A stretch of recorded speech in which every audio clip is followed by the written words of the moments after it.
Welcome, everybody, to Camden Yards as the Baltimore Orioles will wrap up their first homestand before heading off to Texas and a chance to sweep the Seattle Mariners in this four-game set.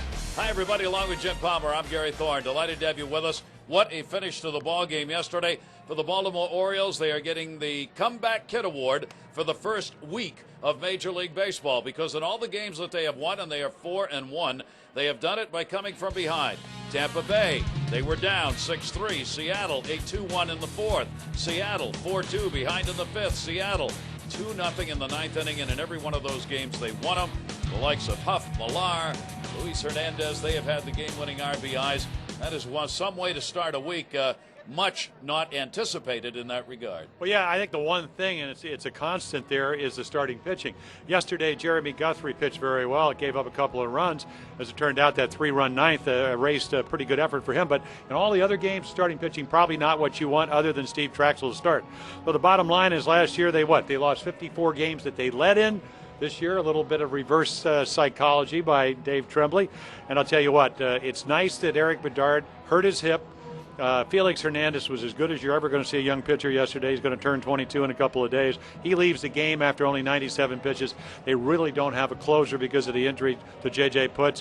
Bedard's hip made Hernandez throw 1 day ahead instead of 2 days, so he had to leave the game. As it turned out, it was a blessing for the Orioles, and they take advantage of it. And Dave Tremblay was the first to say that what got lost in the shuffle in the ninth inning yesterday was that performance. Guthrie, without that, you're not close enough in the game to do what they did in the ninth inning.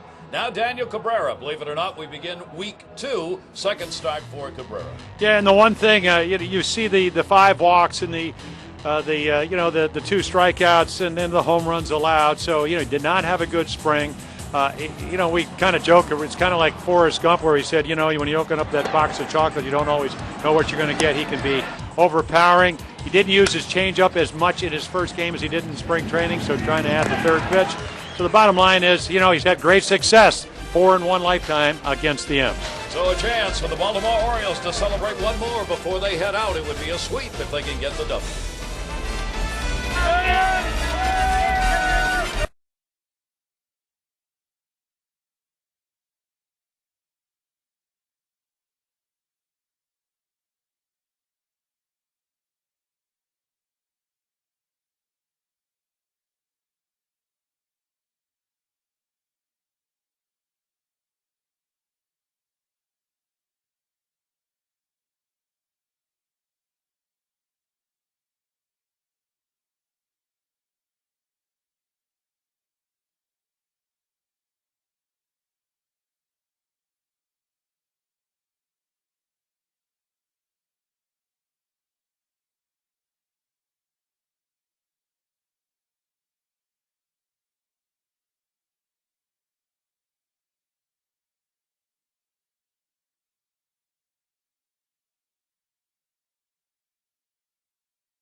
Brought to you in part by PNC. PNC leading the way. And by Southwest Airlines. With Southwest Airlines, you're now free to be more productive. Visit southwest.com today. And great to have you with us as this game that was going to be at night turned into a day game with the Orioles having to travel on to Texas to get to the Texas opener there tomorrow. First week of Major League Baseball over. Baltimore 4-1, half game ahead of Toronto in the American League East. Chicago, Los Angeles, Atlanta, Milwaukee, and Arizona, the division leaders. Hey, only about 25 more weeks to go in the season. All right, let's take a look at the starting lineup today for Seattle, brought to you by Southwest Airlines. Suzuki, Lopez, and Ibanez, Beltre, Wilkerson, and Sexton, Vidro, Jojima, and Betancourt, with Raul Ibanez having the best offense for them in this series, 4 for 11 and 1 ding. And our Rico scouting report. The big guy, 6'9", Daniel Cabrera, 26 years old. Well, move on. Every time he has a bad game, he said, we won, came back. As Gary Thorne told you, I'm going to move on. I'm going to concentrate on my next start. 5-1 against the Mariners lifetime. You know, even though last year he struggled, that's the year he lost 18 games. About 8 more than he lost the year before. And of course, what the Orioles have done so well in this series is they try to sweep Ichiro, one of the best hitters in recent history. 7 200 hit seasons in a row, 2 for 12. Keep him off pace, and it does a lot to slow down this entire Mariner offense, and that is exactly what they have done with that 2 for 12 number. Ichiro will be leading it off here. Dave Tremblay's team looking for their 5th win of the season with a 4-1 mark. Seattle comes in 2 wins, 4 losses. Cabrera deals, and we're underway. Down low to Ichiro. Ichiro 9 for 26 lifetime off Cabrera. A cool, cloudy day, temperature 52 degrees, overcast skies. Some drizzle this morning, but a good deal of lightness around the ballpark here as we get towards game time. We're not going to see any sun, and it's probably not going to warm up very much. If anything, it'll get a little cooler. Here's the 2-0 delivery by Cabrera, and Ichiro working him right away. Pitch is going to miss down low, and Cabrera falls behind, 3-0. 2 hits for 1,600 in his career. We'll show you the numbers as we go along because he's doing it in a very rapid fashion. He's taking all the way. That is in there for a strike. Cabrera against Tampa Bay, 4 innings, 6 runs, 6 hits. He walked 5, struck out 2. 94 pitches, 51 strikes. Ichiro launches that one to right center field. Markakis looking way back, and goodbye home run. Ichiro, a leadoff homer off Cabrera to open up this ball game, and I mean he clocked that. And it is a 1-0 lead, 1 up and 1 in. Yeah, you don't want to walk him, and of course you don't want to throw the home run either. And if you knew that he was going to do this, but this is now the 5th fastball in a row. Takes a little bit off to throw a strike. We talk so many times about if you watch Ichiro in batting practice, he can do this probably 5 out of 10 times. Drive the ball, and that's exactly what he does. 1-0 Mariners. 26th time he has had a leadoff homer. Just another amazing number. And that is his first of the year. The delivery is going to miss outside. Lopez, Jose Lopez, who's had a 4 for 11 in this series. 318, good start. Couple of home runs, 7 RBIs for the Mariners second baseman. Got jammed and fights it off. 1 ball, 2 strike count. Yeah, 81% of the hits that Ichiro has gotten in his career have been singles. But he can surprise you. And again, the ability for a leadoff guy, we see with Brian Roberts, we talked about it. If you walk him, stole 38 bases. John McLaren, the manager of the Mariners, said, I want you to steal 80. That one will be played back to the mound. Cabrera will get the out. Lopez is retired. The Orioles, of course, coming in today, still celebrating as exciting a finish as you're going to see in Dave Tremblay. He loved it yesterday. And I don't care if it's the 83 Orioles or the 98 Orioles, the 2008. That was one to remember. That was a heck of a game for our fans and for this team. No matter what you think about anything else. And I know you guys are baseball fans because you wouldn't be doing what you're doing if you weren't baseball fans. That's one to remember. He's exactly right about that. If you're a baseball fan, that game not only brought you to the edge of your seat, took you off your seat to see the 3 runs in the 9th inning. And now, of course, you find that level pattern, that plateau, because you got to play another one. Oh, yes, you do.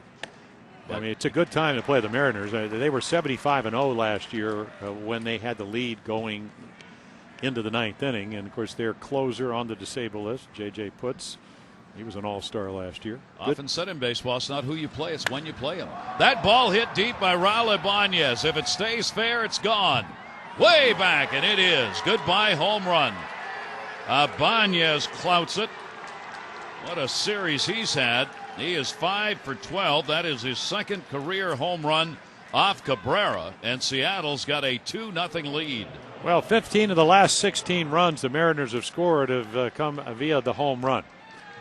It was 13 out of 14 to this game started. Watch this curveball hang right down the middle, right to the bat head. You know, again, that's what makes it so difficult sometimes to spot your curveball. You know, Ichiro didn't want to walk him, played one in there, hung one, and it's 2-0. Ibanez gets his second home run of the season, and Daniel Cabrera gave up 25 dingers last year off to a less than auspicious start in the first inning. Here's Beltre up, and he will take the pitch down low. So Seattle, now they have hit 9 home runs on the season as a team. 29th birthday today for the third baseman of Seattle, Adrian Beltre.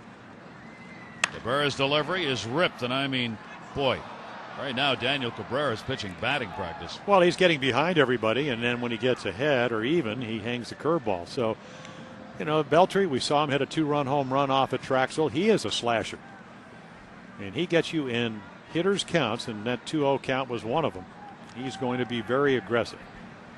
You know, and this will be his third year with the Mariners, and every year he actually, fourth year, every year he gets better. The home runs go up, RBIs go up, more comfortable with the American League, knows the pitcher's better.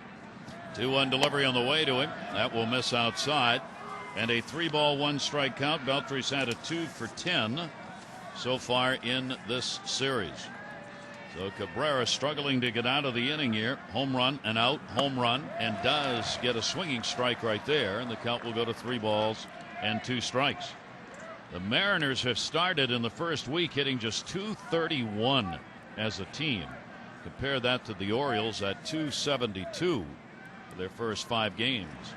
That one outside of third base again. Beltre on a 3-ball, 2-strike count. Yeah, and then when you couple that, runners in scoring positions a little over 200 to 211. We're 7th in the league in runs scored last year. John McLaren, who took over for Mike Hargrove, I think July 2nd, as an interim manager, and then got a long-term deal. Hope they rubbed up a lot of baseballs for this game, because the fans are getting a lot of souvenirs early. It'll stay a 3-2 count. And if you hit off Daniel Cabrera, I remember Greg's on. I said, Greg, how are you going to hit off Daniel? He said, I'm going to look for the fastball, hope he hangs a curveball. Well, that's what Ibanez hit. They're looking fastball. Every ball's been in the middle of the plate. 3-2, foul tipped and not held on to. So if you're looking fastball and he's throwing it down the middle, they're going to probably have good swings, because 94 is not 98 like he used to throw. Throws a lot of 2-seamers, velocity down a little bit. You know, command obviously always been a problem. Last year was 2nd in the American League on base on balls. ERA up, won about 0.8 of a run last year. Yep. He threw the 5th most pitches per start in the American League for starters. Retired only 64% of leadoff batters. Tough numbers to try and win games with. 3-2 delivery on the way, and got him on a swinging strike. Oh, Beltre down on a K. 2 down defensively for the O's. Now the outfield for the Orioles, Scott Jones and Markakis. And more Luis Hernandez with a game-winning hit. Roberts Millar, that's around the infield. And Ramon Hernandez came in late in last afternoon's game. He will be the catching this afternoon. Brad Wilkerson up. Yeah, he didn't catch enough of those first 2 pitches to the 2 of the first 3 hitters. They ended up in the seats. More souvenirs. Oh, yeah. Brad Wilkerson off to a tough start at the plate here, battling with Mike Morse for playing time in right field. Against Cabrera, the left-handed bat in there. He's 3 for 7 off Cabrera.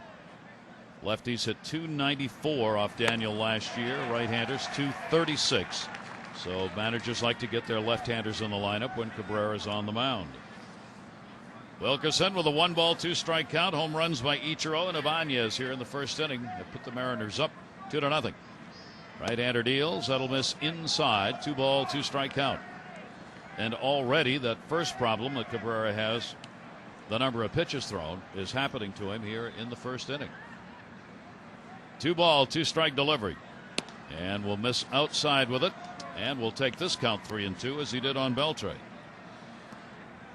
He is an enigma. 40 wins, 49 losses, career-wise. A 5-1 record, though, against the Seattle Mariners. Here's the 3-2 delivery, and walked him. 108 walks last year in 204 innings. Yeah, I thought he was second in the league. He actually led the American League with 108 walks, I guess. And, Wilkerson, you're 1 for 15, but what he does do is get the base on balls if it's presented to him, and it was. And now, all of a sudden, you get a guy that 9 lifetime home runs, 40 RBIs against the Orioles. Hit one on Saturday night, launched one to center field. Looking for his first hit off Cabrera with that 0 for 13. He will take the high strike. Sexton moved down in the lineup a bit, and I suspect Don McLaren taking a look at his numbers against Cabrera. Try and get the better numbers up a little bit. He's deep in the batter's box. That bat foot all the way back on the chalk. 0-1 count, 2 down, runner at first base. Fastball will come inside to him and misses. 1 ball, 1 strike. Gary, that might have almost been a changeup at 88, and it wasn't a good one, but normally his fastball 93, 94, and trying to mix his pitches. Unfortunately, he doesn't throw it very often, so it's not a command pitch. 1-1 delivery, inside corner strike to Sexton that time. 1-2. Rick Kranitz saying they're hoping for about 15%, Jim. 15% of his pitches to be changeups this season in the course of the game. And of course, the problem, I guess, ideally, what you'd like to have is where you have pretty good fastball command, so you're ahead in the count, and you can see how guys react to your stuff and just throw it off the corner. But today, he's just trying to throw strikes, and the ones that he is throwing are ending up in the middle of the plate. 1-2 delivered to Sexton, and he watches one on the outside part of the plate. So Cabrera gives up 2 home runs, gets a couple of strikeouts. Ichiro had the leadoff homer, 2-0.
Gone, that just sets the stage for another win.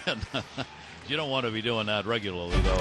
Take a look at the starting lineup brought to you by Southwest Airlines. Roberts, Mora, Marquez, Millar, Huff and Scott, Hernandez, Jones, and Luis Hernandez, who had the game-winning single. First hit of the season for the game winner yesterday. I'll take our Rico scouting report on Carlos Silva. Back-to-back pitchers from Venezuela. Well, stopped a losing streak, and his home run hitters have helped him do that. He'll throw the ball over, only 1.6 base on balls per 9 innings. And then last year with the Twins, where he went 13-14, they did not score a lot of runs for him. So he's got to be pleasantly surprised. And he's coming off an outstanding win against the Texas Rangers up at home.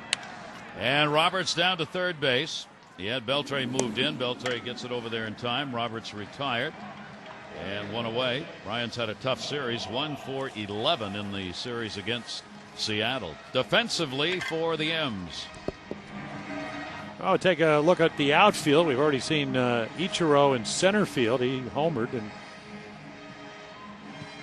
Ibanez, the left fielder, with a home run, hit one yesterday. So Ibanez, Ichiro, and Wilkerson. He's back in the lineup. The Gold Glover at third. Adrian Beltre, Betancourt made an error on Saturday night. Lopez, Sexton, and Jojima Kenji back behind the plate. Elvin Mora will take the pitch on the inside corner. Elvin has had a fine series, 4 for 13 with a home run against Seattle. One down, nobody on. Silva's pitch will be popped up behind second base. Lopez, the second baseman, plenty of time to camp underneath that, gets the out. So you saw Daniel Cabrera threw 32 pitches in the first inning before he got through it, giving up 2 home runs, and that's 4 home runs, by the way. Cabrera surrendered now already this year. Then you got Silva on the other side. He's already, 4 pitches, and he's got 2 outs. Well, he's basically a sinker baller. I mean, he has a breaking ball, and again, he's, Rick Kranick says he'd like to have the Oriole pitchers pitch to contact, which means basically you're going to throw strikes. You're going to trust your stuff, try to stay out of the middle of the plate. And you can see right that ball started the middle, ran to the outside corner. There's another one just off the corner.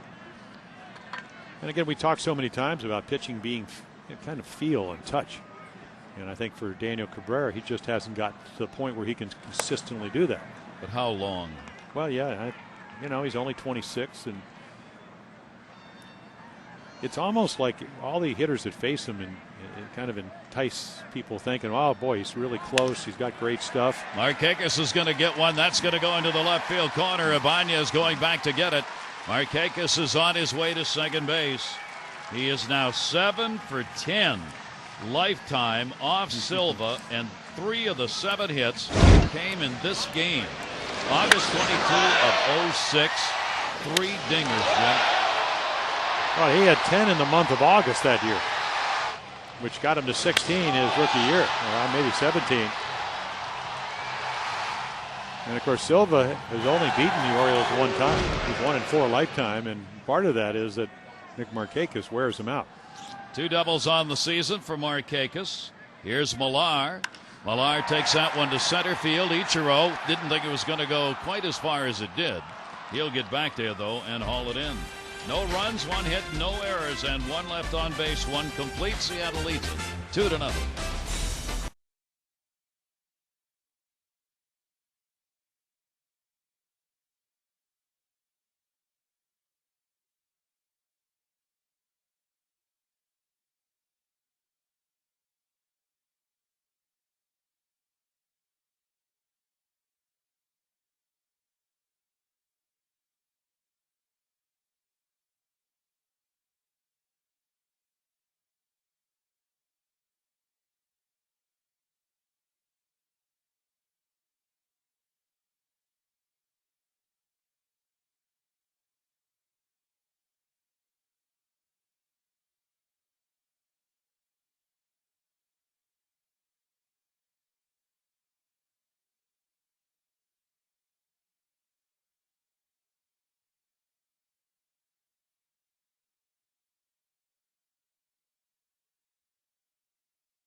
First at bat, and as you watch it occur, today's double bubble scratch off contestant of the day is Pam Whitmore of Baltimore.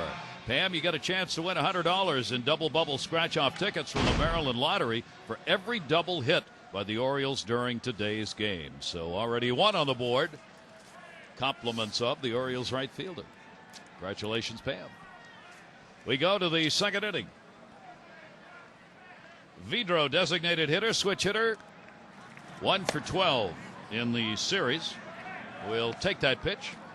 Who had the second best average as a designated hitter in the American League last year? Who was number one? David Ortiz. Really? Average-wise, yeah. Yep. Who was number two?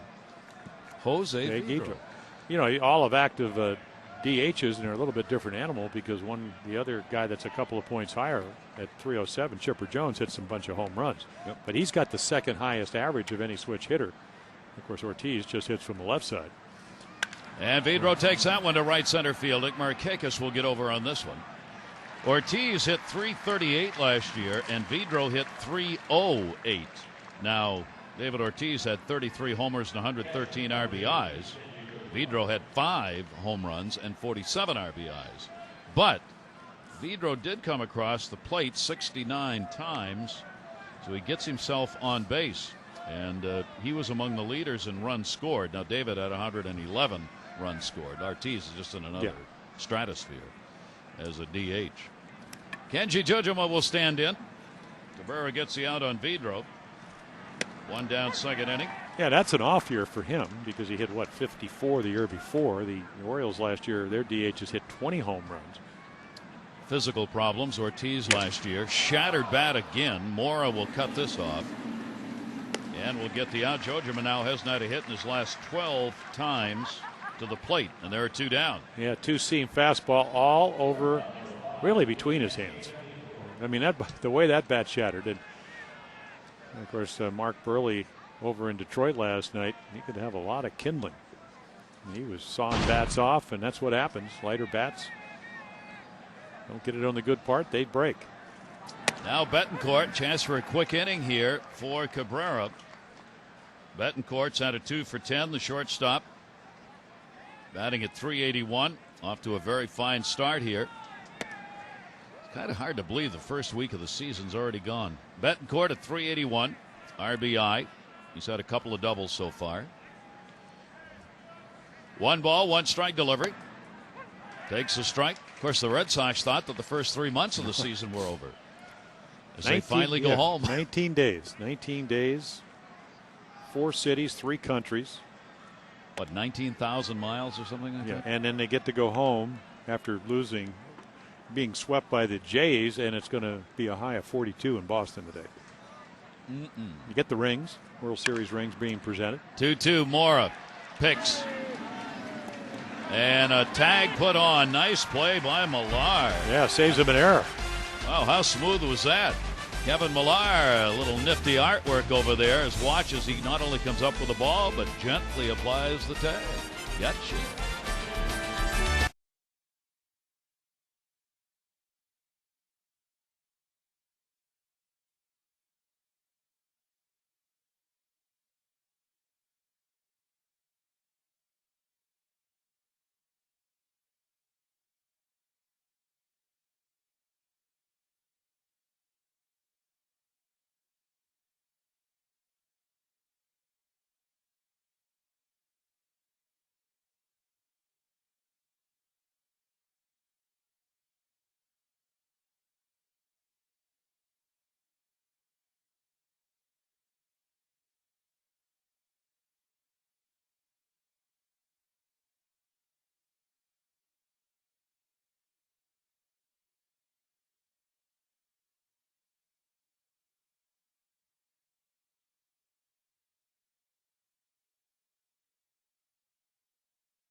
On Masson, brought to you by Southwest Airlines. With Southwest Airlines, you're now free to be more productive.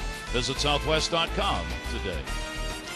Great to have you with us here for the midday game. O's fans wrapped up a little bit. It is a cool breeze here at Camden Yards. 52 at game time, but it's going down a little.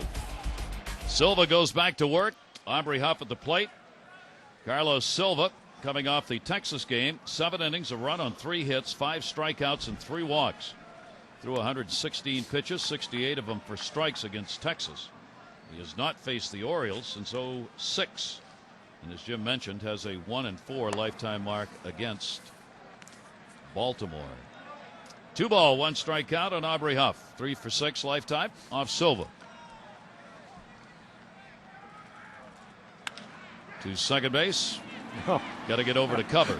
You better. Nice diving play by Sexton, but not even close. Lopez makes the play.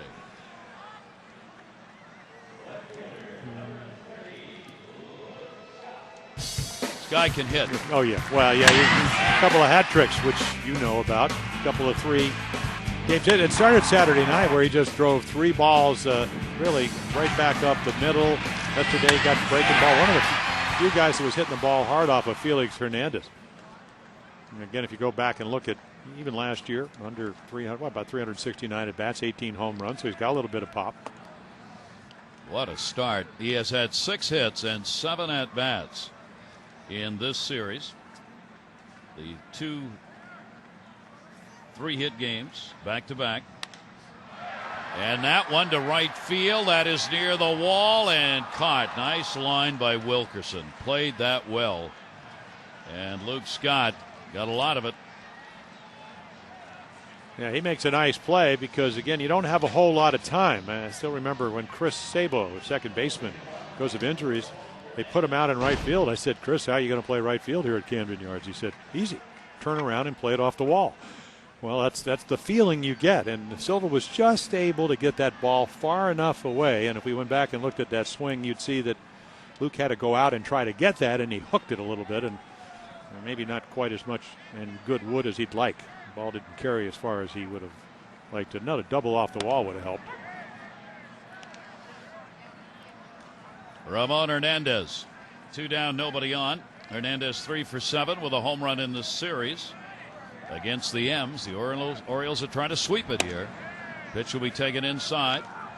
28-year-old right-hander Silva. Tough one to get to, but he did give up hits and has throughout his career. He's always given up more hits than innings pitched. Ramon Hernandez will fight that one off in a 1-ball, 2-strike count.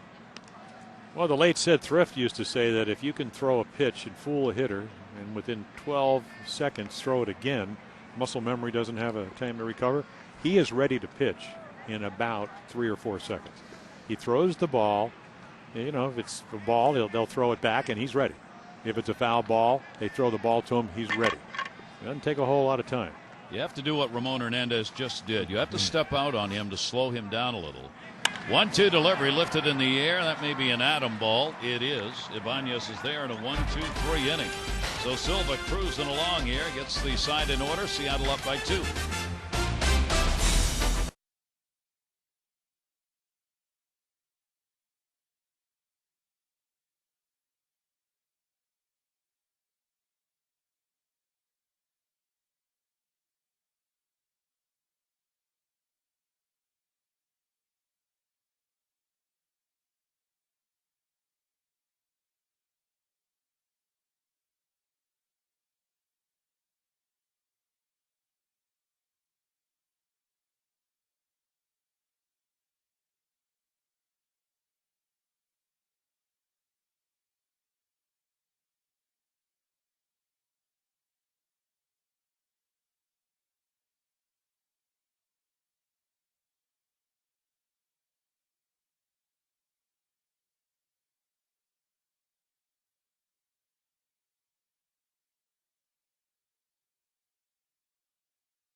on. Yeah, it's AARP Day today, so all kinds of hits from the 40s, 50s, 60s, 70s. They've played all kinds of great oldies here today, before and during the ball game, between innings. Yeah. You were rocking Elvis. Exactly. Your favorite song? Blue Hawaii. Blue Hawaii by Elvis. Yeah. I always wanted to be Elvis when I grew up. Yeah? Are you? No, I'm not. Elvis has left the building. Foul back by Ichiro. He delivered a leadoff homer. We got a lot of baseball in on that on camera, didn't we? Ichiro at the top of the order started the ball game out with a dinger, his first of the year.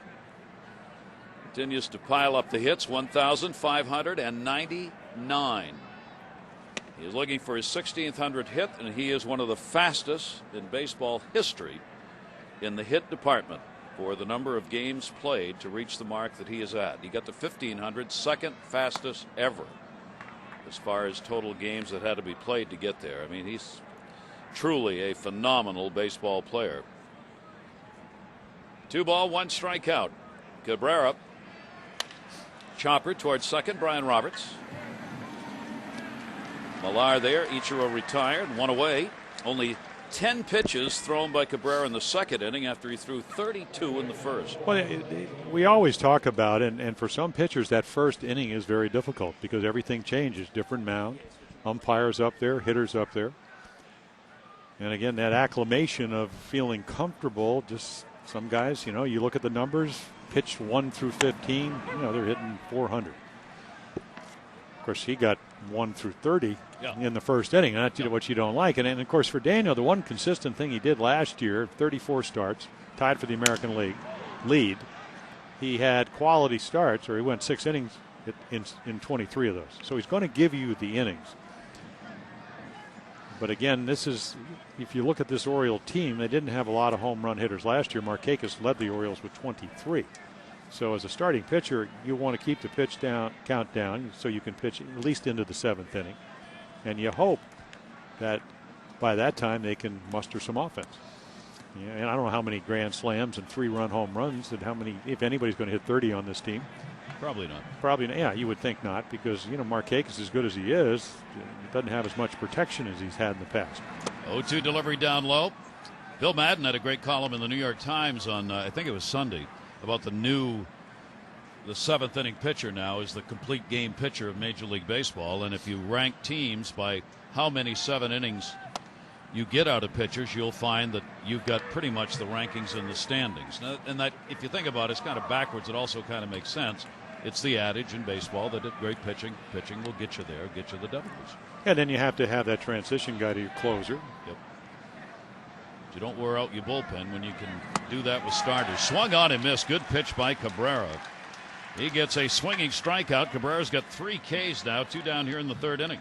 Well, it's a game of statistics, and when you look at what happens when you get 2 strikes on a hitter, it dips under 200. And right there, he gets Lopez, who's been hot, good high ball hitter, to chase one underneath the strike zone, simply because there were 2 strikes. He doesn't swing at that pitch if it's 2-0, 2-1. Chance to have another good inning. If you figure you want somewhere around 14 to 16 pitches per inning, if you're doing well, Daniel Cabrera's got a chance to be within that range for 2 consecutive innings here. Ground ball towards second base. Brian Roberts. He'll make the play. And that's 7 in a row now retired by Cabrera. Seattle leading it 2-0.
Himself a star who he says is my responsibility to see that Adam Jones gets better. And there are going to be times where in his best interest, he's not going to face certain guys. Okay, especially the first time around, because there's still a process that's going on with him every day in that cage with Crow. You know, this guy's got a heck of a big upside. You know, I talked to Pentland the other day about him, you know, the hitting coach for Seattle, and they liked everything about this guy. And he's enough of an athlete where I really think it's going to come, and it's going to come in a hurry. But, you know, he's not that finished guy yet. But he's going to be very good. Yeah, and you know, it's funny. One of the great right-handed hitters in the last, 12, 14 years is a guy named Manny Ramirez. And what did Mike Hargrove do his rookie year? Protected him against certain tough right-handed. Not all of them, but yesterday was one of those days. Terry Crowley, you know, all spring training, right center. Stay inside the ball. You're going to hit your home runs. Adam Jones up there. The pitch will be taken away on a slider. Carlos Silva, Jones, Hernandez, and Roberts. And Adam Jones will grow, and he's having to do some of that at the major league level, as is often the case in this day and age where players have to get here. Teams do not have the depth of talent to let good young players stay for that extra time at a AA or AAA level. And for the Baltimore Orioles, coming over in the deal from Seattle, center fielder, he's the starter. 3-2 delivery to him, down to third base. Foul ball, just missed the bag there. It'll stay at 3-2. And it took a pitcher of Eric Bedard's stature and ability to get a guy like Adam Jones, which is, I mean, a lot of kudos to Andy McPhail. I mean, he went out, and you know, you get a guy that because of injuries you knew was going to be your closer, George Sherrill, unless he got hurt, and then you get a guy that can play every day in the outfield. And that pitch looked a little away. He has not drawn a walk yet. That'll be the fifth time he has struck out. Silver may have gotten the benefit on that one. Well, it's a 3-2 changeup to a leadoff batter. You can see the glove down the middle, and then I don't know, boy. Anytime a catcher has to reach that far, he's sitting in the middle of the plate. That ball usually is just a little bit off the corner. And to me, Brian O'Nora's had a pretty tiny strike zone until that pitch. That gets a leadoff batter here, and that will bring up Luis Hernandez, one of the stars of the ball game with a game-winning RBI at ninth inning single.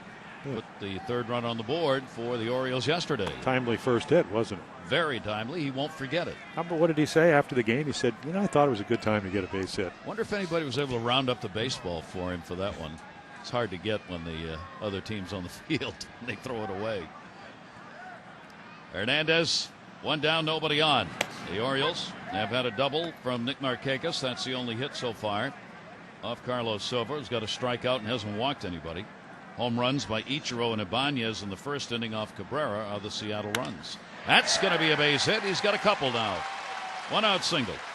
And you can see when Silva elevates the ball, the hitters usually elevate it right along with him. He gets behind 2-1. You know, he looks at the scoreboard, he looks at the guy at home plate, doesn't have a lot of power. Here's a strike to hit. I'm going to take my chances, and Luis pings it into center field. If he elevates the ball, the Orioles are going to get some runs. If he stays down around the knees, so you know, you hope that the umpire won't call that pitch, not the questionable ones, and you just hope before long you can make him bring the ball up, and that's what everybody's yelling on the bench. Make him bring the ball up. He has pitched against the Orioles both as a starter and as a reliever. He is 1-4 in 12 games total, 6 of those as a starter. 5.54 earned run average against the Orioles in those games he started.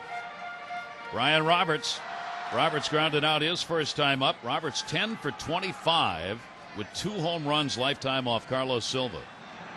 He's taking all the way and does so for a strike. Brian, as a switch hitter, has started out 1 for 3 right-handed and 3 for 12 from the left side, including the long ball home run that came hitting left-handed. He has drawn 5 walks, striking out only twice. Takes that one to left center field. He got a lot of wood on that back near the warning track. Not going to be caught. That's going to roll all the way to the wall. Luis Hernandez being waved home. Here's the throw coming into the plate, way off the mark. It is an RBI double for Brian Roberts.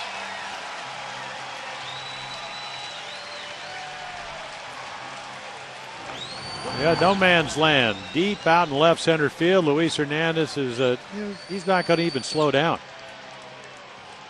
The ball, because it's wet here, doesn't go all the way to the wall. He maybe hesitated a little around coming around second base, and because the throw is off, easily scored to make it. Now the Orioles 1, the Mariners 2. Hernandez coming across, second double of the season for Brian Roberts and his second RBI. Well, he can hit some doubles, can he? At 51 year, 45. Just think about, Jimmy, the first week, just the first week. If Brian wasn't here in that trade with the Cubs had gone through. Now, I'm not saying maybe another ball player took his place, maybe, but whoa. Well, there's no doubt how good he is offensively and defensively, and how special a player he is, and how good he's in the community. I don't think that's ever been. Nope. The only question debated, was whether a deal would make the Orioles better. Yes. And it's going to have to be a deal. And you know what? And I talked to him a long time. He's a bright kid. He knows if he plays up to his capabilities, his trading value is going up. Yep. They're holding him close at second. He led the league stealing third. Ground ball fouled off. I talked to someone the other night who had a conversation with Lou Piniella recently. The Cubs not off to the best start ever. And told me Piniella wants him so bad right now. Well, Lou, but in honesty, Lou is always you know any managers that don't want to improve their team? I mean, he's instant offense. Instant. They don't have a He will make everybody in their lineup better.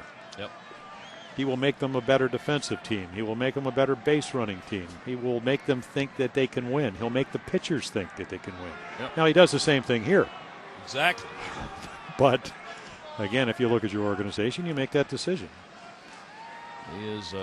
He is a catalyst. He got thrown out at third on a play where he probably was safe, looking at the replay of it the other day. That one hit in the air to left field. Melvin Moore got a lot of it way back in the wall. Goodbye, home run! And the Orioles have a 3-2 lead.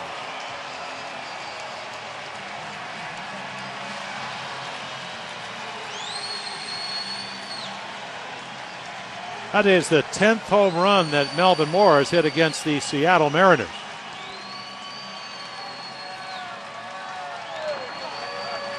He has worn them out over the course of his career, hitting over 335. And right here, tries to throw a sinker, or maybe it's a sinker. I don't know if it's a four-seam. Tried to sneak it in. And there's your tee shot. It's usually what you see on Sunday afternoon when they're coming down the stretch on the PGA Tour. He just golfs it into the seats for a lead. Moore's second home run and 5 RBIs in the year, and just like that, the Orioles have a 3-2 lead. 4 hitters up in the third inning. 3 have crossed the plate. Silva's given up his second home run of the year. He gave up 20 last season. Nick Markakis. Markakis had the only hit coming into this inning, a double that he picked up back in the first. But Silva all of a sudden finding the Oriole bats alive here in the third. 3 runs and 4 hits. Yeah, he's not overpowering. I mean, it's about making pitches, allowing to sink. 90's probably about the hardest he's going to throw. He's a big guy. I mean, he's 6'4", well over 235, 240 pounds, but about 89 to 90. It's more about movement. He only struck out 89 in 202 innings last year, so that's what Jim's talking about. Aren't going to be a lot of Ks. Yeah, only that was a career high for him. Yeah, only one time in the minor leagues. He pitched 180 innings. He got 100 strikeouts on the nose. Markakis on a cut, won't catch up to that one. Silva gets his second strikeout, and there are 2 down here in the third inning. But I think Melvin got him mad. A little bit extra right here, a little late movement. And, of course, Markakis, those 3 home runs a couple of years ago. Of course, that double he gave up, he goes, that's not too bad. If you give up 3 home runs to a guy, a double down the other way is like a bonus. It's like a single to center, maybe an infield hit. Bases empty for Millar. 2 down, nobody on. He flied to center his first time up. Kevin now 5 for 17, lifetime off Silva. And off to a great start. 368 with the home run, 3 RBIs. He's drawn 3 walks, only struck out a couple of times. So he has picked up right where he left off last year. The Orioles jump ahead here, 3-2.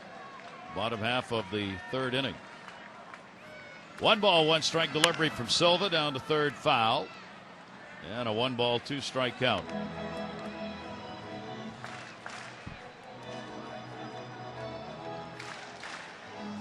Orioles would love to put away win number 5 here. What a way to open up the season if they could do it. Mariners, of course, desperately trying to avoid a series shutout. Breaking ball, big time slider that misses outside. 2 ball, 2 strike count from Silva. Silva had a hard time on the road last year. He went 4-10 in road games with an ERA that was 5.03. Much better job pitching at home. 2-2 delivery will be fouled off. That's unusual because when you pitch in Minnesota in that indoor stadium, fences are pretty friendly for the hitters on the turf. I always thought on the turf, if you don't get those ground balls right at your guys, and it always looked to me when I pitched on AstroTurf, we were missing a player, especially Kansas City. Well, no, yeah, don't I can I get an extra outfielder or something? You don't have much time to react. Turf changes the game. It really does. I mean, it just really puts an emphasis on speed, obviously. I like whoever said, if cows can't graze on it, I don't want to play on it. That's 3-2 off the end of the bat. Cue shot to Lopez. He will make the play and will get the out. Millar retired, but the Orioles pick up 3 runs. They do it on 3 hits, including Melvin Moore's second home run of the year. Good for 2 RBIs and a 3-2 lead.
Now underway, the Orioles have introduced a new way to buy tickets and save. It's the 6-game Flex Pack.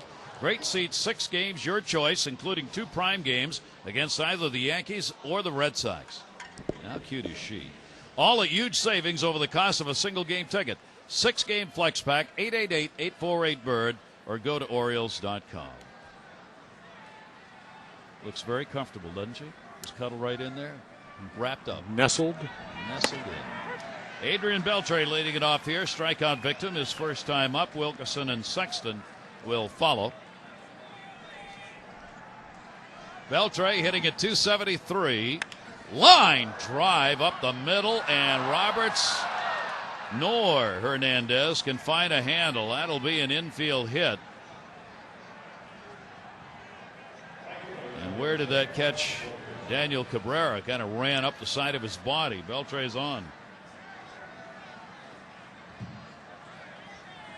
Yeah, Daniel kind of flinches anyway, but watch him just get out of the way. And, he's not a good fielder, and that ball just really up off the left forearm. And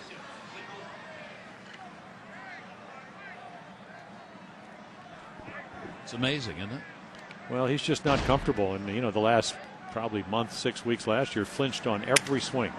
Wilkerson fouls it off. You have, Jim, I'm not a pitching coach of any kind, but that has to have an impact on his delivery, does it not? Well, I think what happens is it's almost like he wants to curl up to the left. And if you look at his head position, we were always taught if you want to take the ball to the outside corner, front shoulder, chin, really your nose to the outside corner, but he's going pretty much left. And I have to figure that it affects his breaking ball, affects his command, actually the finish on his pitches.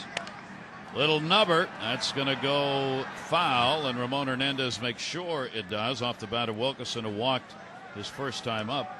At the end of last season, last year he was flinching on every swing, and you can see him doing that. So there's no possible way. Number one, he goes left, and it's a horrible situation, but it's happened. And I don't know if he was doing that this spring. I only saw him pitch one time, and of course I'd ask people, has he been able to get out of that habit? And the answer obviously is no. I don't know if there was a ball that came back on him at some point that caused that to happen, or if that's just something that he's always done. 0-2 delivery on the way. A good jam shot right there and gets the strikeout. That's 4 for Cabrera in the ballgame. He makes a great pitch up and in, but watch it once again. Every time you swing, he's going to flinch. See, right there, that little, and because he's just not prepared, because he turns so far to the left to defend himself. He's not a good fielding pitcher. Maybe that has something to do with it. But he really works on it a lot. Yeah, they work on it all spring long. No question. Right. Yeah. Inside, Sexton a strikeout victim. He got called out. He's still looking for his first hit off Cabrera, as he is 0 for 14 in his career. Beltre is on at first base. 190 average for a guy who's got some power. And he'll take that one inside. 2-0. Ryan O'Nora's got the plate for the Crew today. They've been here for all 4 games. Brian's got the shades going. Cut the glare down. Yeah, the amber. I'm giving Amber some airtime. Some amber colored shades. Lightens everything up. 2-0 count. Short lead at first. Sexton will take that one for a called strike. 2-1. Well, when you're 6'9" and you release the ball, you are pretty close to home plate. I was hitting the ankle, hitting the knee, hitting the thigh, hitting the shoulder. I mean, it's just, you sometimes can't get out of the way. It's not very far. The ball comes off the bat. Sexton on a check swing that time. Did he go around? No.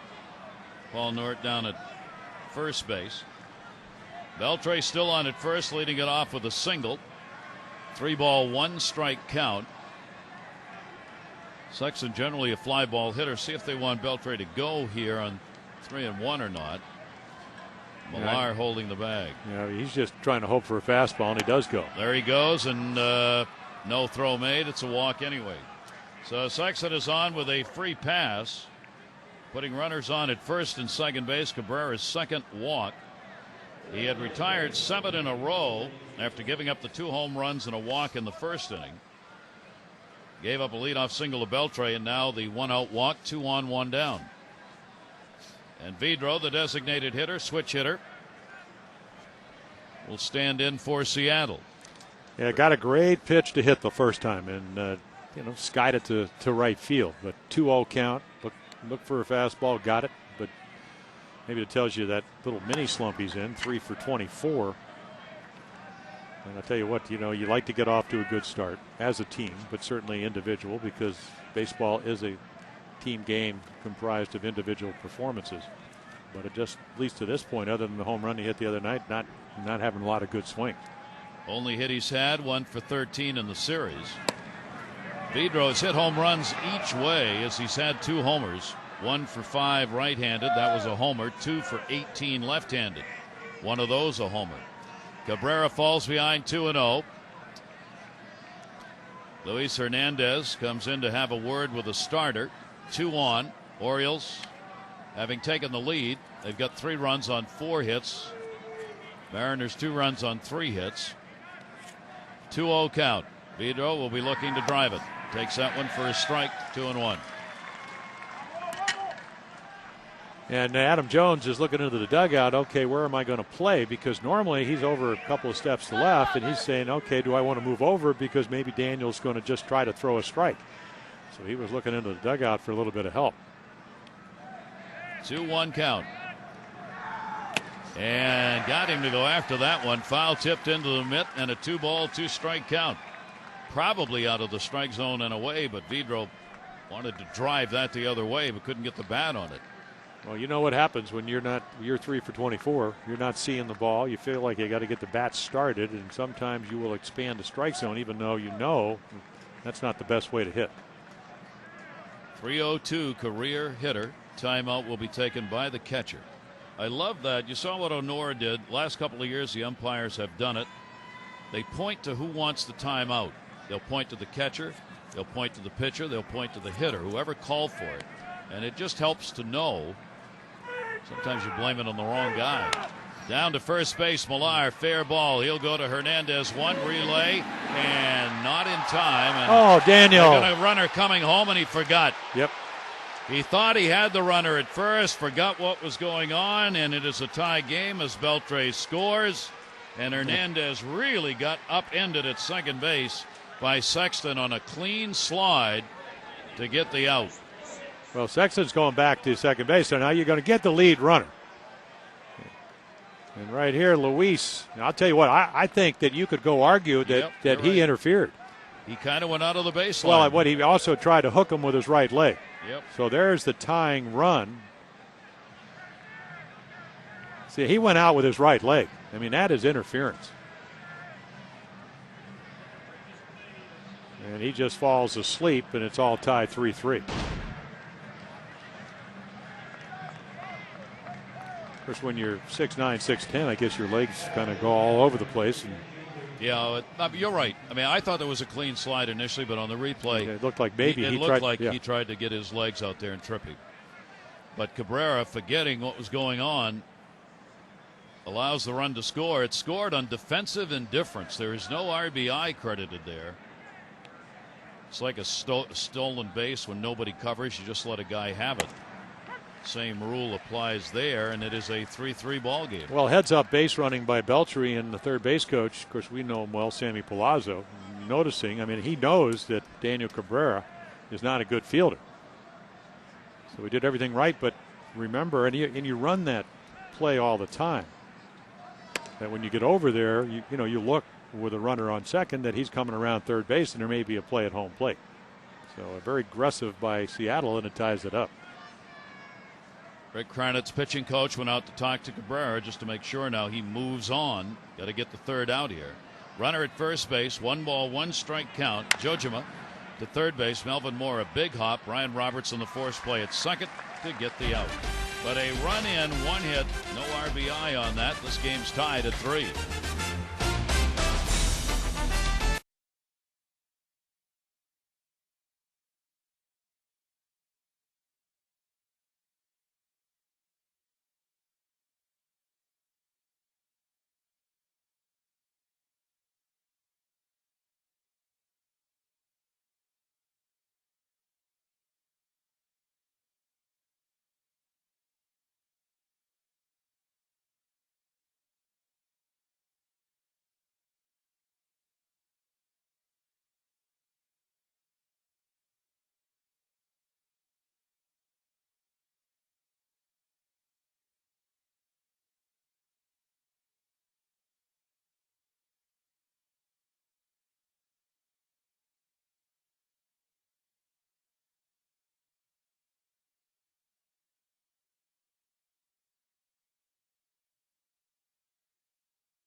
Home run, hit the fifth fastball he saw over the right center field fence, and then the hanging curveball to Rado Ibanez. So Ibanez with back-to-back home runs the last 2 days.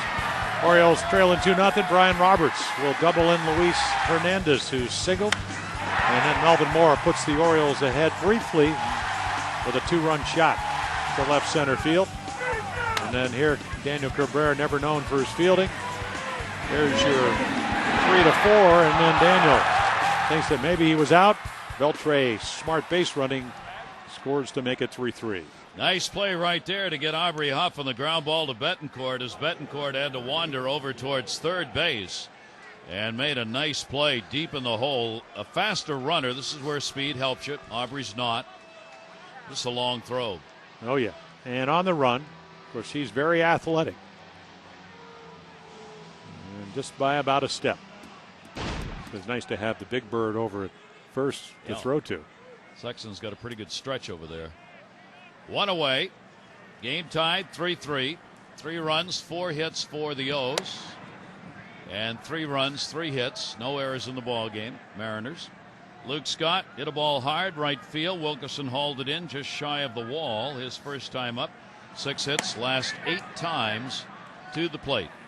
Dave Tremblay in the press conference prior to the game saying a lot of positive things about Luke Scott and what a quality player he is. Grounds that one down to first base.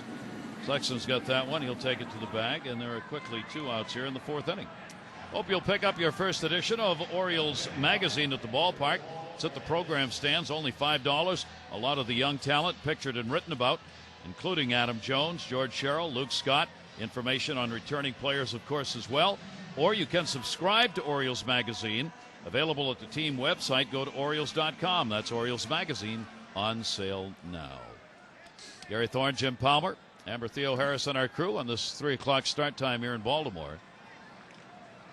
Final game against the Mariners, 4-game set. Orioles have won all of them so far. Fly ball left field, first time up for Hernandez. There's the book Luke Scott has that Dave Tremblay was talking about. He records every at-bat. Towering pop-up, left side. Ibanez is over, and the fan reaches up and knocked it away. It was going to be too far in the stands for it to be called interference. Dave Tremblay said, when I was in the minors, I handed out books to players, and I said, use these little notebooks and keep a chart on all of your at-bats. Not many did it, but he said Luke Scott does it. Luke Scott goes in after every at-bat, records what he saw for pitchers, where they were, what he hit, where he hit it. That's how he keeps track of how he's doing at the plate. Yeah, how many at-bats, you had quality at-bats. I still remember when I first saw Darryl Strawberry and Bill Robinson, the late Bill Robinson was a batting coach, and I said, how's he doing? He said, well, you know what, maybe 1 out of every 4 or 5 quality bats. And then, of course, you come back the next year, and then it was 2 out of 4, 2 out of 5. Then it was 3 out of 5. And, of course, that's suddenly what you try to do. Yeah. Right. Oh, yeah. Very, very all right. Lopez, second baseman, puts it away. 1-2-3 inning for Silver. Our ball game remains tied, 3-3.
AARP. Do you like your bag? I love it. And you're from Atlanta, so you're going to take it back to Atlanta with you? Absolutely. Hey, you can't beat a day at the Yard. For more information on the next 2 senior days here at the Yard, go to Orioles.com. Gary?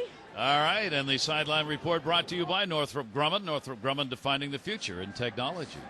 Yaniski Betancourt. It is AARP Day here. And who would be singing the national anthem? A member of the Grateful Dead. Located in the middle. Pretty good voices, though, weren't they? Bob Weir and the Rat Dogs? Bob Weir and the Rat Dogs. Yes, indeed. They were here. They had to immediately head out. He was going to come up and join us, but they've got a concert tonight, as Bob Weir and the Rat Dog will be performing in Washington tonight. A cappella, too. You liked it. I did. I thought they did a heck of a good job. The hair probably didn't qualify in the Orioles clubhouse, but other than that, it was okay. Not just jealous. Betancourt will take it outside, and Cabrera starts him out with a 3-0 count. He grounded out his first time up. 26-year-old, 152 games at short last year. Career high in runs, doubles, 38 of them. 67 RBIs, and he's got a walk. So Cabrera, the ever-dangerous leadoff walk. Yep, scores usually 50% of the time, especially maybe more with Ichiro coming up behind him. The way he can hit. Well, Ichiro will come up, having delivered the leadoff homer in the first inning, grounded out his second time up. So there's the pitch count, 32 of those coming in the first inning. 3 walks in the ball game, along with 4 strikeouts for Daniel Cabrera. Ichiro now 1 hit shy of 1,600 for his career. And we'll take the fastball for a strike. 3 hits in 14 at bats in this series. Oh boy, that loud sound, and that was the first run for the Mariners. Got behind him, 3-0, 3-1, boom. 5 straight fastballs. He massaged the 5th one. 0-1 delivery to him in the air to left center field. Adam Jones going back in center, and he will make the catch. And 1 away as to get Ichiro out of there again with Jose Lopez coming up. Baltimore Orioles take off for the road now with the games at Texas on Tuesday, Wednesday, and Thursday. Noted as a 2 o'clock local start time for that game tomorrow. And then on to Tampa Bay for the weekend series. O's extra 30 minutes prior to each of those ball games. So on the road go the O's. Throw to first to get them back. It'll be Brian Burris, Steve Traxel, Adam Lowen scheduled to start against Jason Jennings, Jason Gavard, and Kevin Millwood in the next 3 against Texas. Yeah, you don't want to be talking to Texas. They little flu virus going through that clubhouse. Michael Young, their hot-hitting shortstop over the last 4 or 5 years.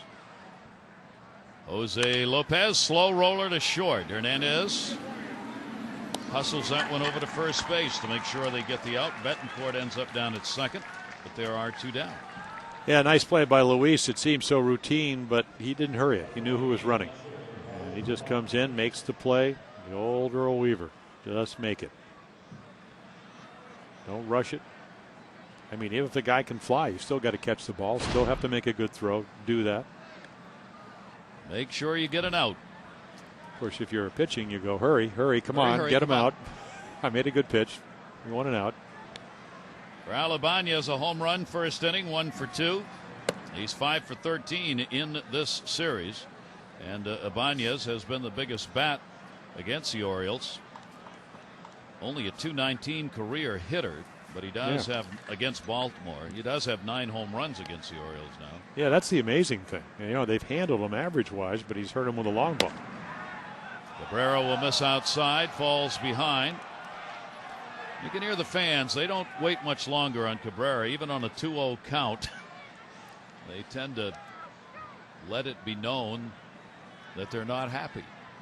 2-0, 2 down here. Betancourt on second base, 3-3 ball game. Well, there's another, I don't know if it's a changeup or another curveball, but he just really hasn't had a good curveball, and that's why, I mean, every pitching coach who's ever had said, Daniel, you throw hard. Sometimes you're a little spotty with your control. And sometimes that curveball is great. Sometimes you have no idea where it's going. So why not add a third pitch? And in the spring, he'll throw it. In the season, reluctant. 2-1 delivery. That's going to be in the gap to right center field at his way back, and that's going to go up against the wall. Coming around to score, Betancourt easily, and Ibanez delivers a double. And this Mariner team that had gone just 2 for 12 with runners in scoring position against Baltimore coming into this game. Deliver one right there off the bat of Ibanez. Well, look where the target is. Look where the ball is. About a foot inside, and it's right where left-handers, especially a guy like Raul Ibanez. So he's been red hot. He just drops the bat head, and you know when you do that, and you're strong, and he is strong. He just drops it. Betancourt, who walked, so there's your walk. Here's your leadoff batter, and there's a lead for the Mariners. Raul Ibanez was third in the American League in 2-out RBIs last year. He gets another one right here, and it's 4-3 Seattle. And the slider is in there for a strike. Beltre has singled and struck out. So Ibanez, a 2 RBI day and a home run and a double in 3 times to the plate so far. 4 hits on the board now for the Mariners. Beltre, 0-1 delivery to third, foul. Another good ball game, though, as part of this series. As we are in the 5th inning, and they have battled back and forth with the Orioles having to come from behind in yet another game. And they were behind 2-0, 2-1. Then they went ahead 3-2. Now behind 4-3. That tying run coming on the defensive indifference play when Cabrera at first base forgot the runner at third, and Beltre came home to score. 0-2 delivery on the way, and the outside corner strike. Cabrera gets his 5th strikeout, but the double by Ibanez enough to put the Mariners on top. Middle half of the 5th, and it is 4-3.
Up by a score of 4-3. Adam Jones coming up.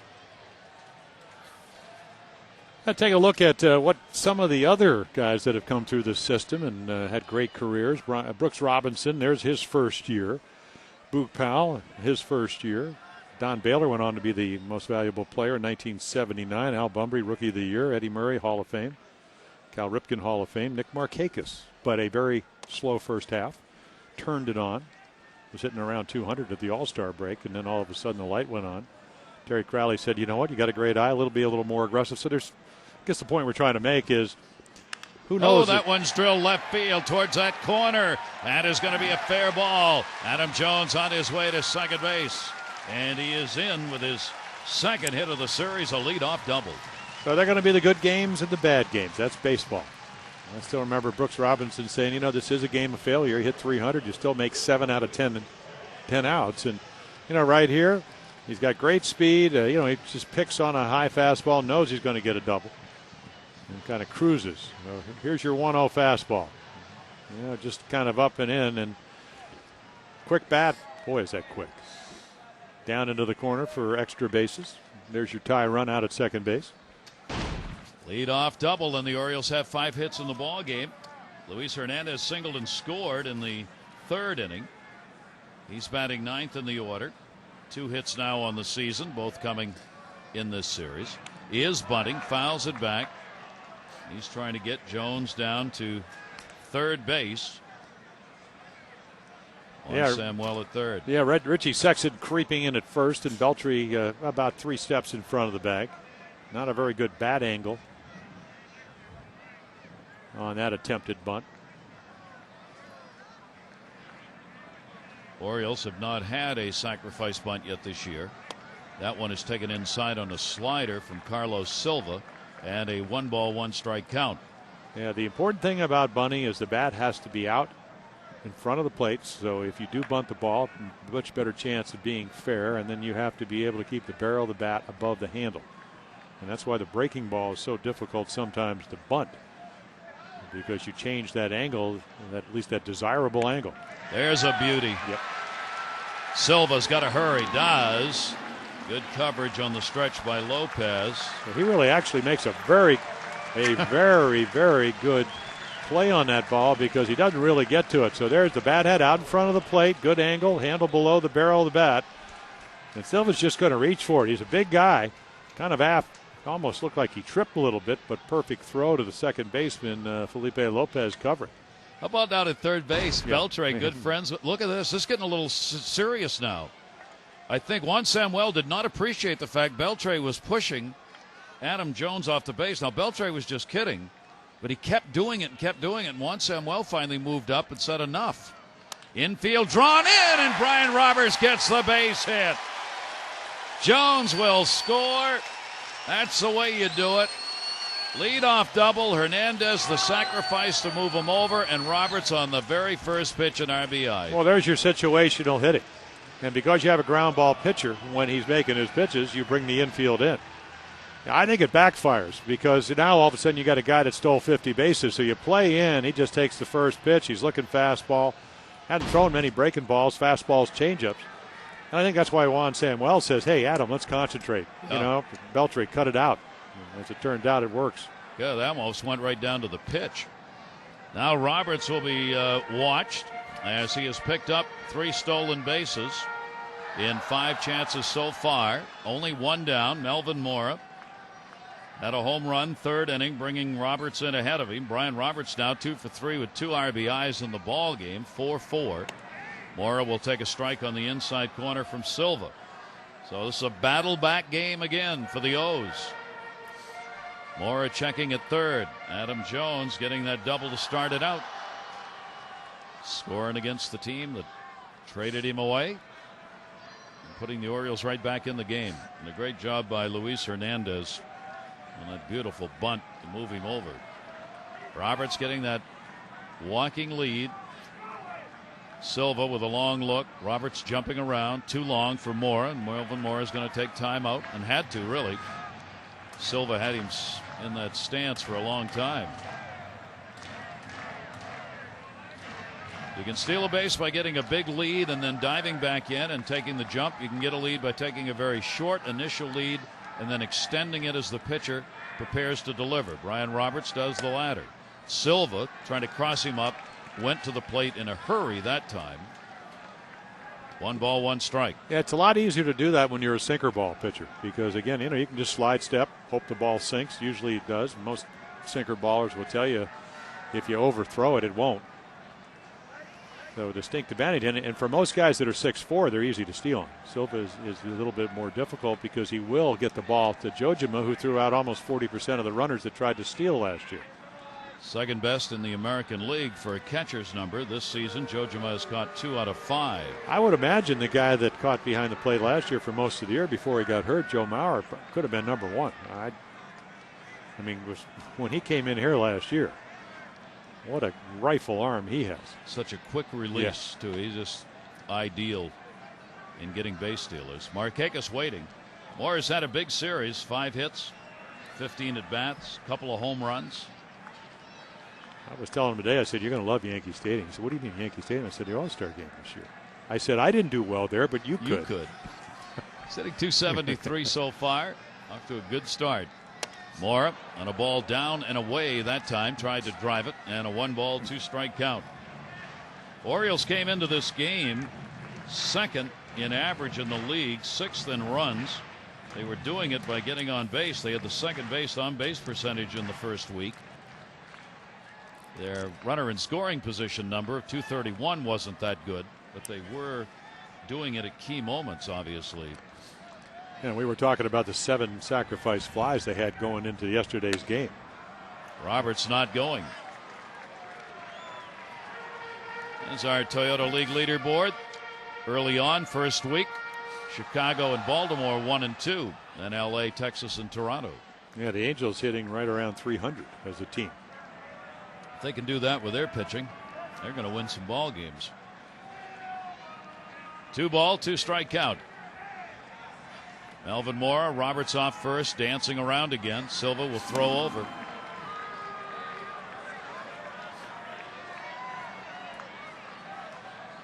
Really drawing the attention of the Mariners pitcher here.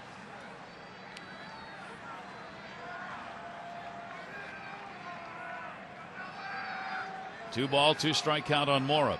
Roberts not going. Mora reaching and not catching up to it. So Silva will get the strikeout. That will be his 3rd. And there are 2 down here in the 5th inning. Now Markakis, who has doubled and struck out. It is not easy for the number 2 hitter sometimes in Mora's situation with Roberts ahead of him on base. You really have to focus on just hitting.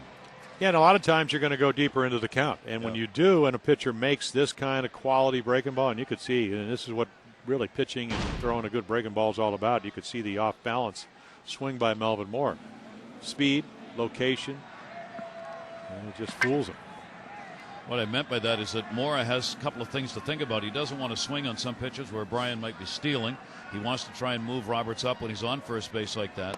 I mean, it requires him to take a lot more things under consideration than just standing in there and swinging. Well, it does. Tommy Davis, when he hit right behind Maury Wills, the year he stole 100 bases, told me he used to actually stand deeper, because when he stood deeper in the box, catcher had to be farther from second base. I mean, little things like that. That one, Markakis pops up to left. Ibanez in foul territory ultimately puts that one away. But the Orioles get a run in. Roberts the RBI, and they've tied it up at 4.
Five, 7.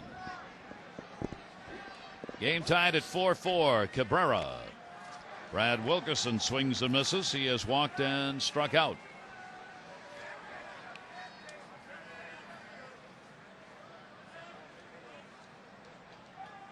Cabrera with 3 walks, 5 strikeouts in the ball game. Yeah, pitch count now at 87, so 32 in the first inning, and he's averaged about 13 an inning since. That'll get you there. Yeah, big inning right here. You got a guy that's been struggling this year, even though he can be dangerous. There's 1 for 16. He will take the walk as he falls behind him 2-1, but and you can see bullpen getting up for the Orioles. Dennis Sarfate, we saw him yesterday, came in and pitched a scoreless inning. 2-1 delivery on the way and jammed him. Got the pop up in the infield. First base, second base, third base. It'll be Moore coming over the mound to put it away. Wilkerson retired. Melvin Moore. That's a tougher play for Moore than the other two because he has to go up the mound and down the other side. But he came scampering. I mean, the minute the ball went up, he took control and came sprinting across the field to be in a good position. Because otherwise, if you let the ball play you are going to trip over the pitching rubber. You could do all kinds of stuff. It's the out there. Sexton up. Strike on the outside corner. He's drawn a walk, been called out on strikes. Philadelphia beat Cincinnati 5-2 day game today. Cole Hamels the winner. Bronson Arroyo took the loss. Lidge got his first save for the Phillies. Swung out and missed and an 0-2 count. Yeah, Richie, we saw him at dinner last night. He actually had a little dinner with the skipper, Dave Tremblay. So he sends over a bottle of wine, and Dave looked at him and he said, "You're still not going to get a fastball to hit, but thank you very much." Appreciate it. We'll drink the wine anyway. Richie goes, "You know, they're booing me in Seattle. I just wish they'd all have a beer with me and find out I'm a nice guy." Get some hits. Oh. 1-2 delivery like that. That one into right center field. That was right off the meat of the bat. That'll roll to the wall. Jones over to get it. Sexton on his way to second base. He's got a double and his 4th hit of this series, and it comes with 1 away. Potential go-ahead run is on. Take a look at our Toyota trivia question. Which 3 current American League teams have never been to the World Series? 3 in the American League. Well, Tampa Bay, obviously. The Mariners. Answer is Seattle, Texas, Tampa Bay. Yeah, well, I got 2 of them. I can't think that fast. I know. Me either. Yeah, there's an urgency to our trivia question. There is. Jose. Yeah. Jose Vidro up. 10 seconds or it's all over for you for the rest of your life. Doing crossword puzzles to get our minds working quicker. In 10 seconds? It's pretty quick. 1-0 count on Vidro, the DH. Fielder's choice, fly ball out. 1 for his last 14 in the dirt. Good stop by Hernandez as Ramon holds that runner at second base. Cabrera working here in the 6th inning, and the ball game tied, so he doesn't want to give anything else up because he may not be back out there again.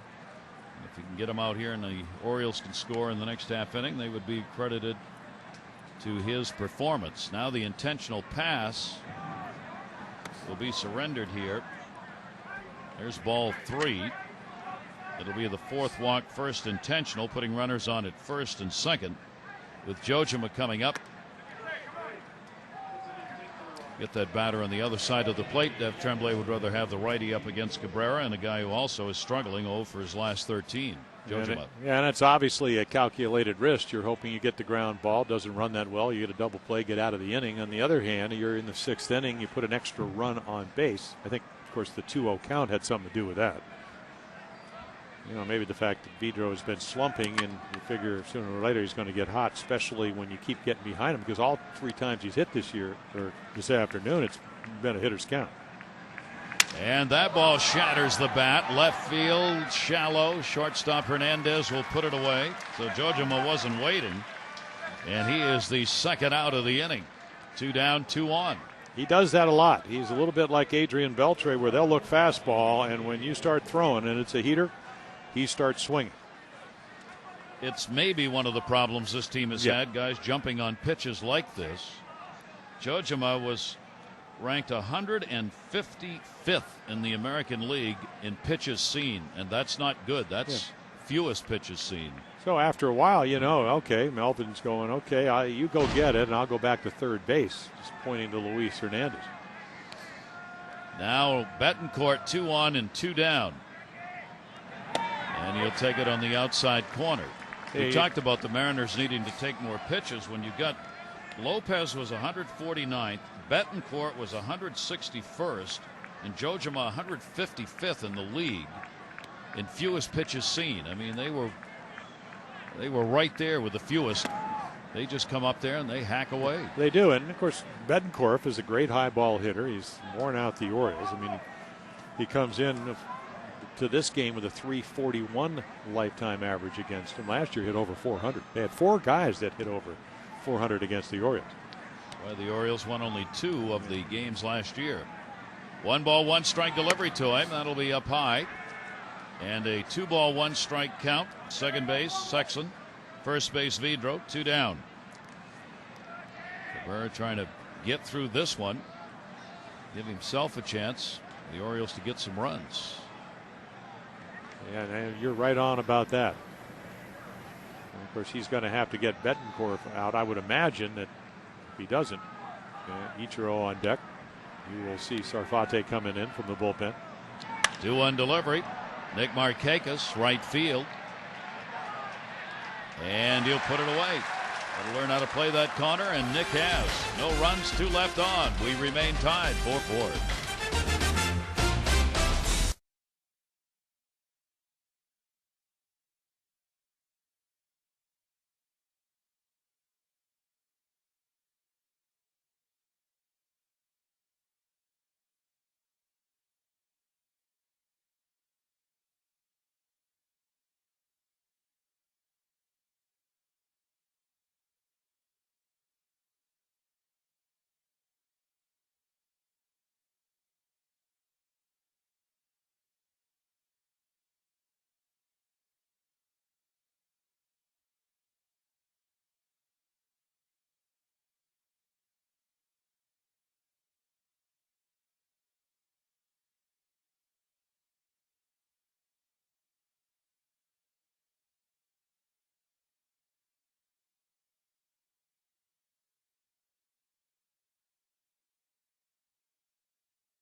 Jason Jennings, our coverage. Masson, 130 O's extra. Presented by Chrysler Jeep Dodge. Game coverage at 2. All the access you need on Masson, the skipper, on the Texas game. Well, it'll be a big day for their ball club and their fans. We're just going to have to go in and pitch, especially starting pitch, in order to compete. That's a pretty nice ballpark and a pretty good hitter's ballpark. I'll look forward to taking this group on the road and see if we can continue what we're doing here. That'll be tomorrow as they go on the road against Texas. They had a ballpark that was 4th in runs scored, combined runs scored in it last year. You can blast the ball around there pretty good. Millar leading it off here. Dave Tremblay's team 4-1 right now. They've had to come back in this ball game twice to get it tied. 4-4. Millar 0 for 2. 5-game hit streak for Kevin. Good pitch by Silva. Talking about starting pitching, Dave Tremblay was. Tomorrow, Brian Burris against Jason Jennings. And I'll tell you, I can't wait to see Brian Burris pitch. He really came on in spring training, working on a little bit of dropping down against lefties. Turning the ball over, throwing a couple more 2-seam fastballs. Got him there. Yep, perfect pitch. So, obviously would like to have pitched a few more innings of recent days, but we did see him out of the bullpen briefly. But I tell you what, he worked very hard in spring training, and it was really between Matt Albers for that 5th spot, and he earned it. So he'll get his inaugural start tomorrow. Yep. Worked only 1 inning, has given up just a hit in the inning worked. 1 down here. Millar retired, 0 for 3. Strikeout number 4 for Carlos Silva in the ball game. Now Aubrey Hapu has grounded out twice. Pretty good battle going on here between Cabrera, Silva. Orioles trying to get the 4-game sweep. Last time that happened was in Texas back in 2004, August of that year. Well, Daniel can only win this game if they score a run because Jamie Walker's up and throwing. Had a reach for that one. Ichiro will come on and make the catch, and there are a couple of quick outs here in the 6th inning. Join Orioles Reach and the Oriole Advocates for the 20th annual 5K home run and fun walk this Sunday at Camden Yards. A 5K race for the runners through the neighborhoods around the ballpark, finishing in center, or enjoy a 1-mile walk through the ballpark. To register, call the Oriole Advocates at 410-308-1870, or you can visit charmcityrun.com. Sunday. Luke Scott, 2 down, nobody on. He is flied out and grounded out. Scott, first ball hitting, fouls it back. Silva trying to keep the hands warm, as Cabrera did, but Silva's doing it almost every pitch. It is cool out there. And obviously the umpires allowing the hands to be blown on between pitches. Yeah, what you're supposed to do is blow in the hands, but you actually can't put moisture on your fingertips, supposedly. No. Pitchers wouldn't do that. Well, they do it, but actually Randor Beard went to his with a 2-1 count, and of course it was a tie ball game yesterday. The Orioles were actually 2 runs back, and he went and they missed it. Would have been ball 3, could have changed the complexion of his inning. As it turned out, it was scoreless. They came back to win. 0-2 delivery, misses down low. 1 ball, 2 strike count. Silva with a 1-0 mark. Coming into this one after the 13-14 season that he had last year. And because of his pitch count, Gary, he's going to probably hang around. He only came into this inning with 68. That one drilled to right field. That's a base hit. Luke Scott, he got a hold of that one. Whatever he wrote in that baseball diary book he keeps, he was ready for that at bat. Well, he tried to hit a home run or drive something off the wall the first time, and Silva got it away. But right here, it looks like you can see the target. Look where the ball ends up, right down the middle. And he jumps all over it. Scott's on at first base with 2 away. You work with Terry Crowley, and you do his drills, the one-hand drills, and, because he was one of the great pinch hitters, there's no doubt you're going to become a smarter, a more disciplined hitter with a better swing. Then it's up to you from the time you leave that batter's box to home plate. Luke Scott's ready to get better. Yeah. Ramon Hernandez, Beltre, with time, makes the nice play. No runs, 1 hit, no errors, and 1 left on. Ball game remains knotted at 4 apiece.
Gary Thorne, Jim Palmer, great to have you with us.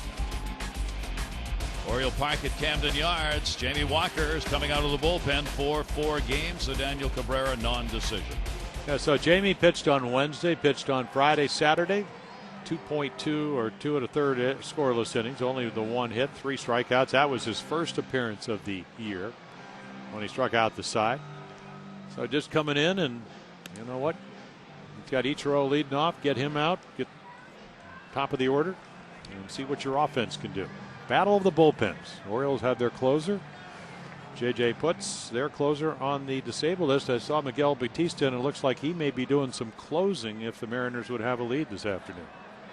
By committee right now, trying to find someone effective. Here is Ichiro, who started the ball game out with a home run off Cabrera. Cabrera giving up the 4 runs on 5 base hits, including 2 home runs in the first inning by Ichiro and Ibanez. Walked 4, 1 intentional, struck out 5. Ichiro hitting at .259, just 3 hits and 15 at bats in this 4-game set. Looking for his 1600th hit. The next one will be it. He'll be one of the quickest players in terms of games played to get to that point. Ichiro fouls it back. In his 1,000th career Major League game, he had 1,414 hits. Second quickest of all time to L. Simmons in reaching that mark at that point. Here's the 0-2 delivery. That is going to be taken away in a 1-ball, 2-strike count. Jamie Walker against Ichiro, 4 for 13 off him. 1-2 delivery. If you like to pitch, if you like to play the game and compete, you want to face guys. I mean, you don't, but you do, guys like Ichiro. See what you can do. I think you'd rather not have him leading off. Yeah. And I don't even mean that. It sounds like I said it facetiously. You want to get it, face him because he's, 7 straight batting titles in Japan. Brady Anderson said, you put the best player from the United States and do it. You probably wouldn't do that. So he did that. Then he comes over here. He's been here 7 years, 200 plus hits every year, 2 batting titles, 262 hits 1 year, set the all-time record, broke George Sisler's record. 2-2 delivery again. So you don't mind him facing him, but you don't want him leading off because they need a run to go ahead. He's trying to do that. He scores over 100 runs every year. That's Brady Anderson used to always say, that's how, forget the 50 home runs I hit. How many runs do you score? Mm-hmm. That's what leadoff guys are supposed to do. And he can do it. Here's the 2-2 delivery by Walker to him. That's outside. And he doesn't walk. I mean, a typical year for him is about 48, 49 walks. And doesn't strike out. He just makes contact. 7 consecutive 200 hit seasons puts him up there with Wade Boggs and Wee Willie Keeler, and there it is. So he's now garnered 1,600 hits in his Major League career, and he does it with a leadoff single here in the 7th inning, 2 for 4 ball game. Yeah, you hang a slider, he's going to hit it hard, and that's what this is. The target's low and away, but 3-2, and it's just in the middle of the plate, and he can do this in his sleep. Now ever dangerous on at first base. Jose Lopez 0 for 3 in this ball game. 4 for 14 though in the series. And the potential tying run on. It'll be hit number 7 or hit number 6 rather for the Mariners. Beautiful bunt. Walker makes the play. Millar stayed to cover. Great sacrifice by Lopez. Runner down at second base now for the middle of the order. Want to remind you the Orioles have got a rescheduled game now that officially has been rescheduled. The rainout against Tampa Bay will be part of a doubleheader on Tuesday, September 23rd. So there's the rescheduled ball game on the rainout against Tampa Bay, September 23rd for a doubleheader.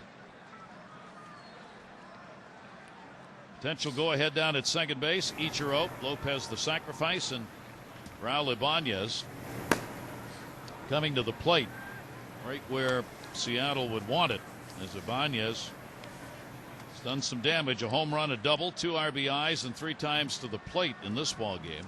Yeah, 3 hits yesterday. Red hot hitter for him. First cut will be foul back. Well, again, in the theme of getting off to a good start, he came into yesterday's game 3 for 18, so he didn't have that. And then all of a sudden, he's hot. So few at bats. Oh yeah, piles up in a hurry now. Yeah, and then again, you get rainouts. They had an off day coming from Seattle. The infrequency, the cold weather. They only hit in this series. They hit outside today. Didn't do it yesterday. Did it on Saturday. Runner goes. Fair ball. Watch it third. Yeah, better be careful. They get the out, and Millar looking at Ichiro. Ichiro was running on that one, and he had a big jump. So he ends up at third anyway. Ibanez is out of there, and there are 2 down. And Dave Tremblay's got to make a decision right here. Do we put Beltre on and pitch around him, as you could see the second out, and you got Wilkerson, or will they pinch hit for Wilkerson, or will you bring your right-hander in? So you just really don't know. You're going to say, I guess maybe they're going to walk him, force John McLaren to either pinch hit or send Wilkerson up there against a lefty. Beltre, who's faced Walker only once, 0 for 1, will get the intentional pass. You don't figure Wilkerson's going to come on against a left-hander. And you got a lot of options. You got Mike Morse, came in and pinch hit double. And then you also have a guy like Willie Bloomquist, even though he's not an outfielder, but he can play the outfield. It's just your kind of super sub on this team. Dave Tremblay has to make the first call. Yeah, there's Mike Morse, who had a great spring, almost hit 500. So he does by walking Beltre. Now the response will come from McLaren on the other side. And there's the announcement.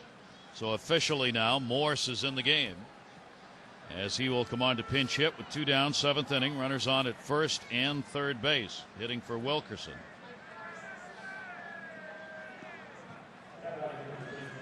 Morse has got some power. Tremblay has the bullpen readies. Yep. Talking to Brian O'Nora, making sure he could get a timeout here, and he did. Serfade's ready, so that will be the answer by Dave Tremblay, as he'll bring the right-hander on to face the right-hander Morse at the plate.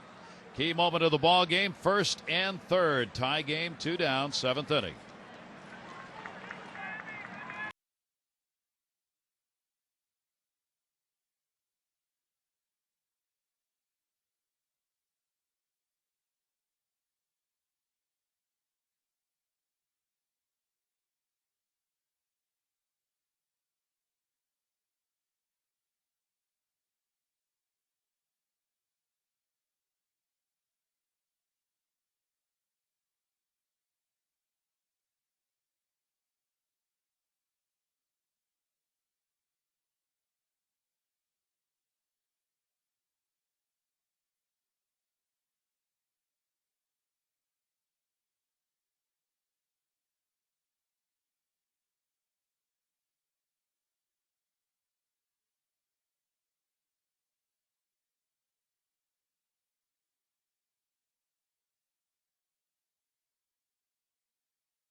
On the Orioles, and our own Amber Theo Harris with the blog that's on there from today. Check it out, massinsports.com.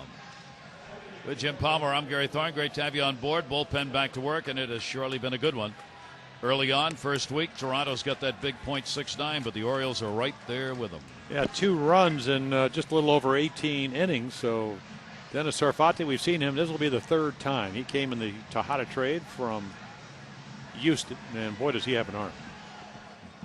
I haven't seen him throw a breaking ball over, but when you throw 95, 96, and you can throw it over like he has, you're going to be effective. Wild in the minor leagues, they're very happy that he seemed to be in control of his emotions and his windup. So Safarte goes to work in a tie game to try and keep it that way with runners on at first and third. Morris hitting .250. He's had 1 for 4 in the chances he's had. One start he saw the other day. He will take the pitch down low for a ball. He's battling with Wilkeson for time in right field with Seattle. On at third base, Ichiro. He had a single to start the inning. Beltre got an intentional pass. He's on at first. Safarte with a 1-0 delivery to him. That's going to catch the outside corner for a strike. And as they should, they play him in right center field. Adam Jones about 3-4 steps in right center. Scott's come with him. And Markakis, really not that much playing in the other way, but he hit that double down the right field line the other night, pinch hitting. Morris takes it on the outside corner. Safarte gets ahead of him 1-2. I don't know if you can make any better pitch with that type of fastball than that pitch. Looked like the middle of the ball split the outside corner. Well, Safarte and Beard come out of the bullpen and just you get the impression they're coming right at you. Go ahead, hit this. 1-2 strike count. Morse, he is gone, and Safarte nails him. Wow. Great job right there. No runs, 1 hit, no errors. Base runners left on at the corner. 7th inning stretch time, Camden Yards. See you later with that heater.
Walk up and put him any closer to the outside corner, and then he just blew it by him. How about the confidence when he shows? I mean, he just comes out and let's well, go. I'll tell you, if you're going to trade Miguel Tejada, you might as well get some good players, and apparently we have. Apparently. Apparently. Heck of a lot better looking bullpen than I think was expected. Now, it's early. We always say that, but nevertheless, can't take it away from you. Here's Adam Jones up. Orioles against Silva, the starter, and still on for the Seattle Mariners, as he has not walked anybody, struck out 4, and the Orioles have picked up 4 runs on 7 hits off him. Adam Jones will take the pitch up high. Jones doubled, scored in the 5th inning. Brian Roberts has a 2 RBI game with a couple of hits. Melvin Mora, 2 RBIs and a home run, his 2nd of the season. And that is going to be taken. Orioles will take anything here to get that lead off base runner on in the inning. 1.6 walks per 9 innings last year for Silva, 5th best in the American League. He has kept that figure going here tonight. He hasn't walked anybody. 2-0 count on Adam Jones, leading off the bottom half of the 7th. And that is outside 3-0. Good eye. Chad Bradford in the bullpen. Jimmy Walker, 2/3 of an inning. Gave up 1 hit, 1 intentional pass. And he had the green light on 3-0. I'm sorry, it was a 3-1 count. And fouled it back. I would have let him swing 3-0. I was going to say. There are a lot of guys. I mean, we had a guy, Andres Mora. He was the best 3-0 hitter I ever saw, and Earl knew that. Yep. You know, Earl Weaver would give him the green light. Other guys don't like to hit because they're real tentative. It is a 3-ball, 2-strike count now. Down to third base, short hop. Beltre takes it in the body and gets it over there in time to get the out. So one away here in the 7th inning. The Birds return to Camden Yards on Monday, April 14. They'll begin a week-long homestand against the Blue Jays, White Sox, and Yankees. Great seats remain for all games. Adam Jones T-shirt night Tuesday, April 15. First 10,000 fans, 15 and over, will get the Adams Jones shirt. Plus, it's bargain night presented by Ollie's Bargain Outlet. All upper reserve seats only $8. Call 888-848-BIRD or go to Orioles.com. Luis Hernandez. It's kind of a strange week when the Orioles come back because they're 2-game sets, 2 against Toronto, 2 against the White Sox, and then the weekend 3-game series against the Yankees. Luis Hernandez will take that on the outside corner. He is singled and sacrificed. Yeah, and if you're going well as a team, you miss Halladay and Burnett. I don't know if that could ever happen. 1-1 delivery on the way. That's going to be a base hit. Punched it perfectly. Well, that's the way he hit last year, Gary, as you know. 290 when the brief at bats. Throw it away, hit it that way. That'll work. He is a situational hitter. That's what Dave Tremblay likes about him. And part of that is he knows not just what to do with the at-bats, but where to try and put the baseball in the at-bats, as he did right there. Now you're playing for a go-ahead run here in the bottom half of the 7th inning. Brian Roberts, leadoff batter. Double, single, 2 RBIs, 2 for 3. Roberts has continued his good numbers against Silva and takes that pitch. With the 2 today, he's got 12 hits in 27 at-bats, including 2 home runs off the Mariners starter. Brian has upped his average to .333 and a great on-base percentage to go with it. 1-0 count. Good lead at first. And with that throw over, Silva's going to get him back a little bit. He'd really walked off a long lead over there. Roberts has got that hole between first and second with a base runner on for a ground ball. If he puts one there. Outfield plays him straight away. Inside corner strike.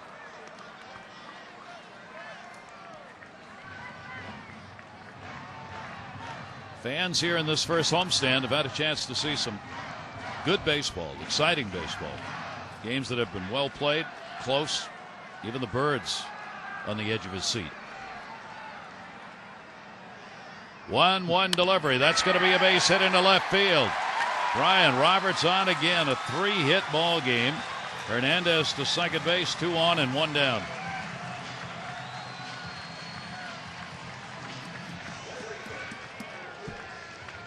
There's our Firestone game summary. More of the 2-run home run. Ibanez a home run double, 2 RBIs, and Roberts now, he has had a big ball game, 2 RBIs included in it. And the Orioles, can they do it again? Our Firestone game summary in a 4-4 game. Yeah, Mel Stottlemyre took over as the Mariners pitching coach out to the mound as the bullpen gets up. And the minute that ball landed in front of Raul Ibanez, a couple of guys came flying out of the bullpen and went to the mound to warm up. Stottlemyre talking about how they're going to pitch to Mora now. And also watching these runners on base with some speed out there. Luis Hernandez and Roberts. Sean Green, Eric O'Flaherty. And we saw Green on Saturday night. He walked 3 consecutive batters. Matter of fact, Miguel Batista, who started that game, did the same. And then O'Flaherty was on the mound to start the 9th inning with a 2-run lead yesterday. So they're back up and getting loose in the bullpen. Yeah, I'm sure they were talking about how, Melvin hit the 2-run home run on a fastball down and in. He golfed it. And then he struck him out with a good breaking ball the last time. So maybe a little strategy here. There are the numbers for the starter, Carlos Silva. Mora 1 for 3 with that homer. Runners off first and second, 1 down. Mora will take it outside for a ball. Second baseman Lopez making sure he's close to the bag, holding Hernandez, the potential go-ahead run in this game. You see he's almost on the bag with him. Markakis waiting on deck. Bullpen will be ready after this at bat by Mora, or maybe during it. 1-0 count. Alvin will take the off-speed delivery. That is in there for a strike. Mora coming up with a runner in scoring position in the third when he delivered that home run. Now gets another shot at it with 2 on. Early on, a couple of hits and 5 at-bats with runners in scoring position for Mora this year. 1-1 delivery to him. Take it in the air. Right field. Runners are not tagging. Morris will get it back in. And now there are 2 down. And if you're John McLaren, okay, you got a guy on the mound that's probably thrown somewhere in the high 80 pitch count. Markakis is coming to plate, hit 3 home runs off him, but that was 2 years ago. And the lefty in the bullpen, he doubled off him yesterday, and he's 2 for 5 lifetime. So that's why he's probably going to stay where he is and figure, you know what? I don't like the odds of bringing the lefty in just because he's left-handed, because Nick's hit him pretty well. That was the discussion with McLaren, the manager, and Mel Stottlemyre, the pitching coach, right there in the dugout. And they will stay with Carlos Silva. Markakis doubled in the first, 1 for 3 in a ball game. Tied at 4-4, 7th inning now, 2 down. Luis Hernandez on at second base and Roberts on at first. Markakis will take the pitch down low for a ball. Silva trying to ground this one out. Yeah, the double in the first inning was just a fastball similar to what O'Flaherty threw him, and he just shot it into the left field corner. Up and away. 7 for 10 off Silva with 3 home runs. And he's taking till he gets a strike and does. 1-1. Dave Tremblay has them. He puts the take sign on. He was talking before the game in that ball game last night. Luis Hernandez had a take sign until he had 2 strikes. He told him he was going to do it in the dugout, and he came out and he kept it on. He was not going to let him swing the bat. 1 ball, 1 strike count. Markakis fouls that one back, and the count will go to 1-2. I think Dave's thinking on that. He feels he has to do that because he is insistent that they're going to work the pitchers more than they did last year and get those pitch counts up. And if it means he has to give a take sign, he will do it. Yeah, probably to Luis Hernandez, but I don't know if he's putting Nick Markakis. No, I don't think so. Nick's pretty adept at doing that anyway. You get one to hit, wail away. His first year, Terry Crowley had encouraged him to swing earlier in the count. Now they're coming way in. And 1-2 but it's off the plate. Back him off. I once asked Wade Boggs, I said, how do you know, as we look at the hitting instructor for the Orioles, Terry Crowley, I said, how do you know about that ball inside? I said, you take so many close pitches with 2 strikes. He said, where I put my hands. When I get ready to hit, my hands are the inside corner. So anything inside my hands, I know is a ball. Or at least it's supposed to be. Yeah. And that's my guideline. And I think all hitters have something. Well, Nick Markakis has got a 3-ball, 2-strike count. 4-4 ball game, 2 on, 7th inning. So 100 pitches for Carlos Silva. Runners will be off and going with 2 down. And Markakis is called out on strikes. Silva comes through with a big K. No runs on a couple of hits. 2 are left on base. 7 complete.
Let's go to High A Frederick, where some of the young stars have had some success this past week. Matt Wieters, the first-round draft pick last year, batting .375, 2 homers and 4 ribbies. Brandon Snyder batting .400. The pitchers looking good. Brandon Irby out of McDonough, 1-0, 5 scoreless innings, and Jake Arrieta struck out 9 in 4 innings pitched this past week. Looking good, Gary. All right, Amber, thanks very much. Keep you updated on what's going on at the minor league level. And the delivery to Sexton is taken for his strike. Our sideline report with Amber brought to you by Northrop Grumman. Northrop Grumman, defining the future in technology. Sarfati came on, got the strikeout to end the 7th inning. Sexton has a double, a walk, and has struck out center field. Jones was playing deep, almost perfectly positioned. He'll haul it in and gets the out. Yeah, he knows where his former teammate is going to hit him. Right on it. Hall of Famers in the house, more than one. We got Jim next to us, and there is Dave Niehaus. He is the winner of the Ford Frick Award going into the Hall of Fame this summer in the broadcast wing. He has been their broadcaster since day one. 32 years, 4,821 games he has called. And we congratulate Dave, who's one of the great guys in the business. Dave Niehaus is going to the Hall of Fame. I talked to him the other night. He has never been to Cooperstown before. So his first visit is going to be for the pre-induction visit that he'll go up for. That's almost better than having gone before, but he'll be there for the first time and going in. So for Dave, congratulations. It's a great honor.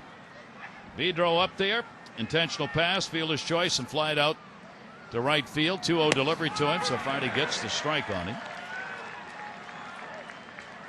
8th inning. What a way to finish out this 4-game set with the Orioles trying to sweep it. Ball game that's going to take us right down to the final 2 innings of the ball game. 2-1 delivery on the way. That one to left field. Scott meanders. He's got it.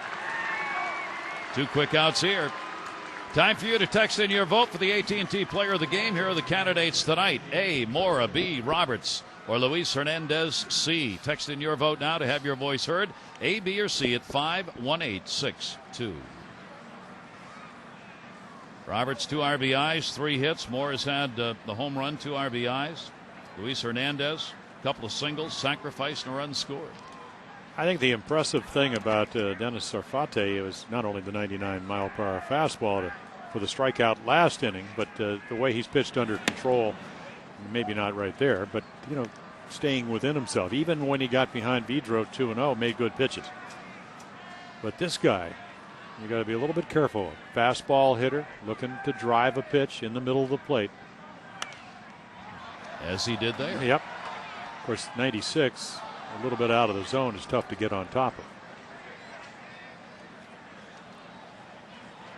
1 ball, 1 strike count. 2 down, nobody on. 8th inning. Jojima 0 for 3 in the game. 0 for his last 14, including an 0 for 11 in this series. Batting at 100. 1-1 delivery to him. Taken in the air to right field. Nick Markakis. Sarfati retires the 4 that he has been up against in the ball game. We'll go to the bottom half of the 8th, tied at 4.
Field trip for your school or youth group on Thursday, May 1.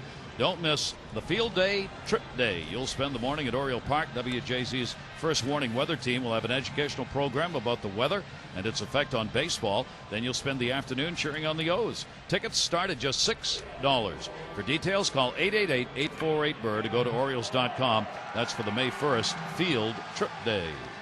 Our day to Camden Yards. Field Trip Day for some of the kids today. What a ball game. Bottom of the 8th inning, 4-4. Carlos Silva, the starter, is out of there, and O'Flaherty is on. Yeah, a little unusual. Millar will lead it off, but then, of course, you have Huff right behind him, a left-hander. So John McLaren saying, you know what, I'll take my chances. Lefty versus righty. O'Flaherty came in yesterday to try to get his first lifetime save, and unable to do it as the Orioles came back with 3 runs in the 9th to erase the 2-0 deficit. O'Flaherty will work to Millar, who is 0 for 3 against him and has an 0 for 3 in this ball game as well. And that's going to be to first. Knocked down. Sexton will take it to the bag and get the out. Millar retired. 1 pitch, 1 out. Bottom of the 8th. This copyrighted telecast presented by authority of the Orioles may not be reproduced or retransmitted in any form. The accounts and descriptions of this game may not be disseminated without the express written consent of the O's. 1 away. Aubrey Huff's had an 0 for 3. 1 for 14 in the series. Left-hander's delivery ripped in the air, way back in right field. Goodbye, home run. Orioles lead it 5-4. Aubrey Huff.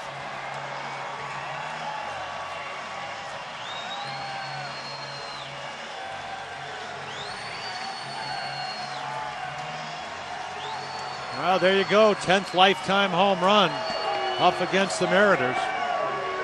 And it's going to give the Orioles a 5-4 lead. And here is your PNC play of the game. And it does not take long to get out of here. Second pitch that O'Flaherty throws.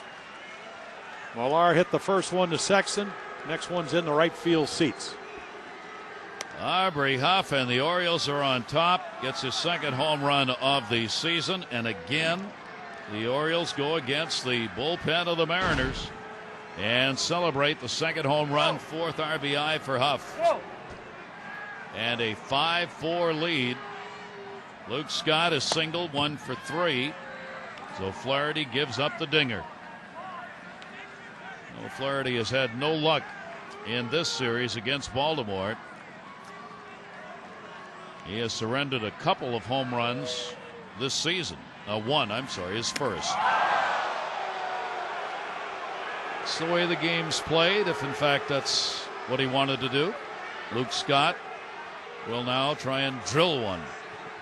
That's just a fastball. I mean, you can see where the target is. He just overthrows it. It's up and in. It's not that like Luke Scott stands off the plate. I mean, he's on top of the plate. And, he's entitled to do that. There's nothing wrong with a knockdown pitch. Well, I don't know if that was intentional. No. But then, of course, when you're at the home plate and one's at your head, the next one is a snapping breaking ball, it doesn't make you very happy. Made it a purpose pitch, didn't Yes, it did. It's really the way the game's supposed to be played. Right. Not that you hit guys in the head, but coming inside. You pitch it, knock them off the plate. 2-2 delivery, fouled off. Another breaking ball even further out away from Luke Scott. Well, what did Bob Gibson? I mean, we always see him. He said, you can have the outside part of the plate. I'm going to own the inside. And if you want to hang out over the plate, pick your poison. I'll meet you right there. Oh, yeah. And if you practice swinging the on-deck circle, I'll throw at you there. 2-ball, 2-strike delivery. The fastball will miss down low. And he has worked the count. 3-2. Well, we had a manager, Billy DeMars, and he managed at A-ball when I started. I went to Aberdeen with Cal Sr., and he taught all his guys. Guys come up, they time in your pitches at home plate, buzz one at them. Yep. 3-2 delivery on the way, and he got a walk. Good at bat. Still kept his patience. That is the first walk the Orioles have picked up in this ball game. Comes here in the 8th inning with the O's up on top. Claren's on his way to the mound. Jay Payton's up on the step. Do a little bit of pinch hitting here, but that's going to be it. Eric O'Flaherty is coming out of there. And Peyton will come on as the pinch runner for Luke Scott, and the Orioles are now up 5-4.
We want to remind you, coming up next, right here on Masson 2, it will be the O's Extra, as Jim and Rick will be along to take a look at this ball game. And Jake Arrieta, whom Amber was talking about in that minor league update, will be joining them on the post-game show, 5th round selection in 07. And Jake's going to be on hand live. Jake Arrieta as part of the O's Extra coming up after this ball game. Sean Green on. Yeah, we saw him Saturday. It was wild. Couldn't get the ball over. And of course, if you look at this bullpen, you lose your closer. He was an all-star last year. But the guy that will come in to pitch for the Orioles is the guy that really would be pitching for the Mariners, and that's George Sherrill. But he came over to the Orioles in the Eric Bedard trade. Sean Green was with him last year. Very funky windup. The other night just could not find his rhythm. 3 consecutive walks. Starting pitcher Miguel Batista had already walked 3 in a row, so the Orioles took advantage of it. Like to add some runs. Makes it a lot easier. Trying to pull off another one here and a come from behind status. 0 for 3 in the ball game. Ramon Hernandez, Peyton the pinch runner at first, drawing the attention of Green as he scoots back in. Eric O'Flaherty working just a third of an inning, giving up the home run on a walk. Carlos Silva, the starter, 4 runs, 9 hits over 7. No walks, 5 strikeouts. But he is non-decisioned in this ball game for the Mariners, as was Daniel Cabrera, who gave up 4 runs, 5 hits over 6. That will be taken down low. Ramon Hernandez trying to keep an inning alive here in the bottom of the 8th. And the amazing thing is 2 of the first 3 Mariner hitters hit home runs off Daniel Cabrera, so he's settled down. Really, other than the mental lapse where he covered first, forgot about the runner at third, pitched extremely well. Peyton was going. He will come back. Ramon Hernandez fouls it off. Ramon 1 for 6 off the right-hander Sean Green, who's on the mound now for Seattle. Orioles came back from the 2-0 deficit in that first inning. Get it tied up. Took a lead. Saw the lead disappear 4-3. Came back, tied that up, and now here in the 8th inning on the home run by Aubrey Huff are back on top. Ooh, almost thrown away. Snow coned. Sexton over there reaching behind Jay Peyton in order to pull that in. That would have been a big play if that gets away. Yeah, snap throw. Peyton comes in to pinch run, but also for defensive purposes. Quick throw, and he just cuts it. And again, only Sexton's long arms. Center field, Ichiro. Ooh, knuckleball. Little Hoyt Wilhelm right at him. We've had Gretzky. We'd have Wilhelm. All the sports covered here. Where's Andy Robustelli when you need him? And 2 down. Oh, a Giant fan. I like that. Grew up in New England before the Patriots, so we got the Giants every Sunday. Adam Jones. Yeah, that's the way it's lived in Arizona. We used to get the Cowboys. So they became your team. Yeah, Tom Landry in those uniforms. Colorful, weren't they? Oh, weren't they? 2 down. Drops down. Green delivering that one. Adam Jones, big double in the 5th inning. He came around to score on a Roberts single. Now there are 2 down. Jay Payton on at first base. He has drawn the attention of Green. Not running. Ground ball towards second off the end of the bat. Lopez will go to first base to get the out. So the Orioles have got a chance to sweep a 4-game set. Thanks to Aubrey Huff's drive here in the 8th inning, they now have a 5-4 lead.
Brought to you by Southwest Airlines. With Southwest Airlines, you're now free to be more productive. Visit southwest.com today. Well, the Oriole fans traded to another fine ball game, and now 3 outs away from a 4-game sweep of Seattle. We go to the 9th inning with the Orioles leading it by a score of 5-4. And George Sherrill, he's got 3 saves this year, all last week. Busy week for him. Save on Wednesday, save on Friday, save on Saturday. Used to pitch after spending about 4.5 years in the Independent League. He was in over 70 games for the Mariners last year as their setup guy with 22 holds, which was 7th in the American League. So he'll face the end of the lineup and then right back to Ichiro and the number 2 hitter. So Seattle, 3 outs to work with to try and avoid the sweep. And it will be taken by Betancourt for a strike. And the toughest kind of save, the 1-run save, because you got to defend the line, and Melvin Moore is playing the line and the bunt a little bit, about a step past the line at third base. Betancourt, the number 9 hitter, walked and scored a run, 0 for 2 in the ball game, 2 for 12 in the series. 1 ball, 1 strike count. Sherrill trying to put up his 4th save already on the season. Here's the 1-1 delivery on the way, a breaking ball, a little off-speed pitch right there that misses. 2 ball, 1 strike count. Yeah, I think the key to trying to get Betancourt off is number 1, throw him strikes, obviously, but number 2, keep the ball down. And the deeper you get in the count, usually it's a little bit more difficult to do that. And it looks to me that George Sherrill's a high ball pitcher. Ground ball toward short. Hernandez on that little scooter hop. And Millar's got it. Good play to stay with that one. 1 down in the 9th inning. Time for you to text in your vote. AT&T Player of the Game. The candidates tonight are A. Mora, B. Roberts, and C. Luis Hernandez. There's the voting so far. Final results coming up on O's Extra. Text in your vote, A, B, or C, to 51862. Yeah, you were right about that ground ball. Shortstops will tell you usually you've got plenty of time to pick your hop, but that was a tough hop to pick. Scooted on him. And by the time he got it, he was almost on the grass. But he got it. 1 down. Now you got to deal with Ichiro. He had a home run to lead the ball game off, a single his last time up. He is 1 for 2 in this game. Season numbers with that first home run and 2 RBIs now. 1-0 delivery, fouls it back. Jeremy Accardo's had 3 saves for Toronto. George Sherrill's got 3 already with Baltimore, a number of others. Soria, Jenks, Rodriguez, Nathan, Mariano Rivera, they've all got 3 so far on the season. And you saw from the leadoff home run is that you're playing them to hit the ball the other way. He takes that to right field, right at Nick Markakis. See, that's that shift. You got the center fielder about 4 steps to left center, and you have your right fielder way off the line. Now, that wasn't a fastball. It was a breaking ball, and he lines it right at him. So 2 up, 2 out. So the Orioles are looking for a 4-game sweep. Hasn't happened since 04 against Texas. Looking for their 5th win. They have come from behind in all of the ball games that they have won so far and trying to do it again here. And the fans are on their feet. Some 10,000 plus announced here today. 1 strike count. Jose Lopez.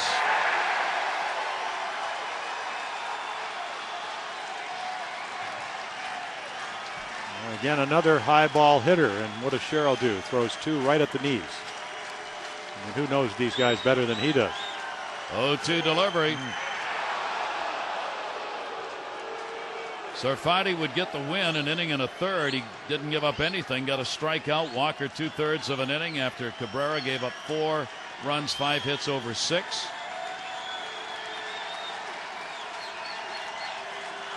George Sherrill's delivery will be fouled off the right side. So the Orioles have the fans up again.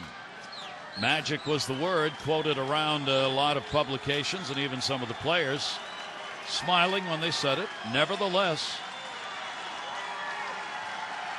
no one can take the wins away from you no matter when you get them. We talk about it all the time. Win in April as important as one in September. 1-2 delivery up high. 2-ball, 2-strike count on Jose Lopez, who's had an 0 for 3 and a sacrifice today. And if they would win this game today, it will double the amount of victories they had against the Mariners last year in 9 games. 2-7 record in 2007.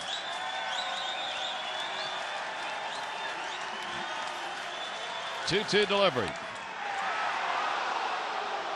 Good patience by Lopez to take the count full. 3-2. Aubrey Huff, the home run, 8th inning. But right now is the difference in the game. Moore has had a home run for 2 RBIs. And Brian Roberts, 3 hits and 2 RBIs in the game as well. 3-2 delivery by Sherrill. Swung on it in the air, left field, near the warning track. Payton is back, and this game's over. And the Orioles have swept Seattle in 4 as they get the 5-4 win. That's a homestand worthy of any time of the year, much less at the beginning. Sarfati will get the win, Sherrill the save. Flaherty will take the loss, 5-4.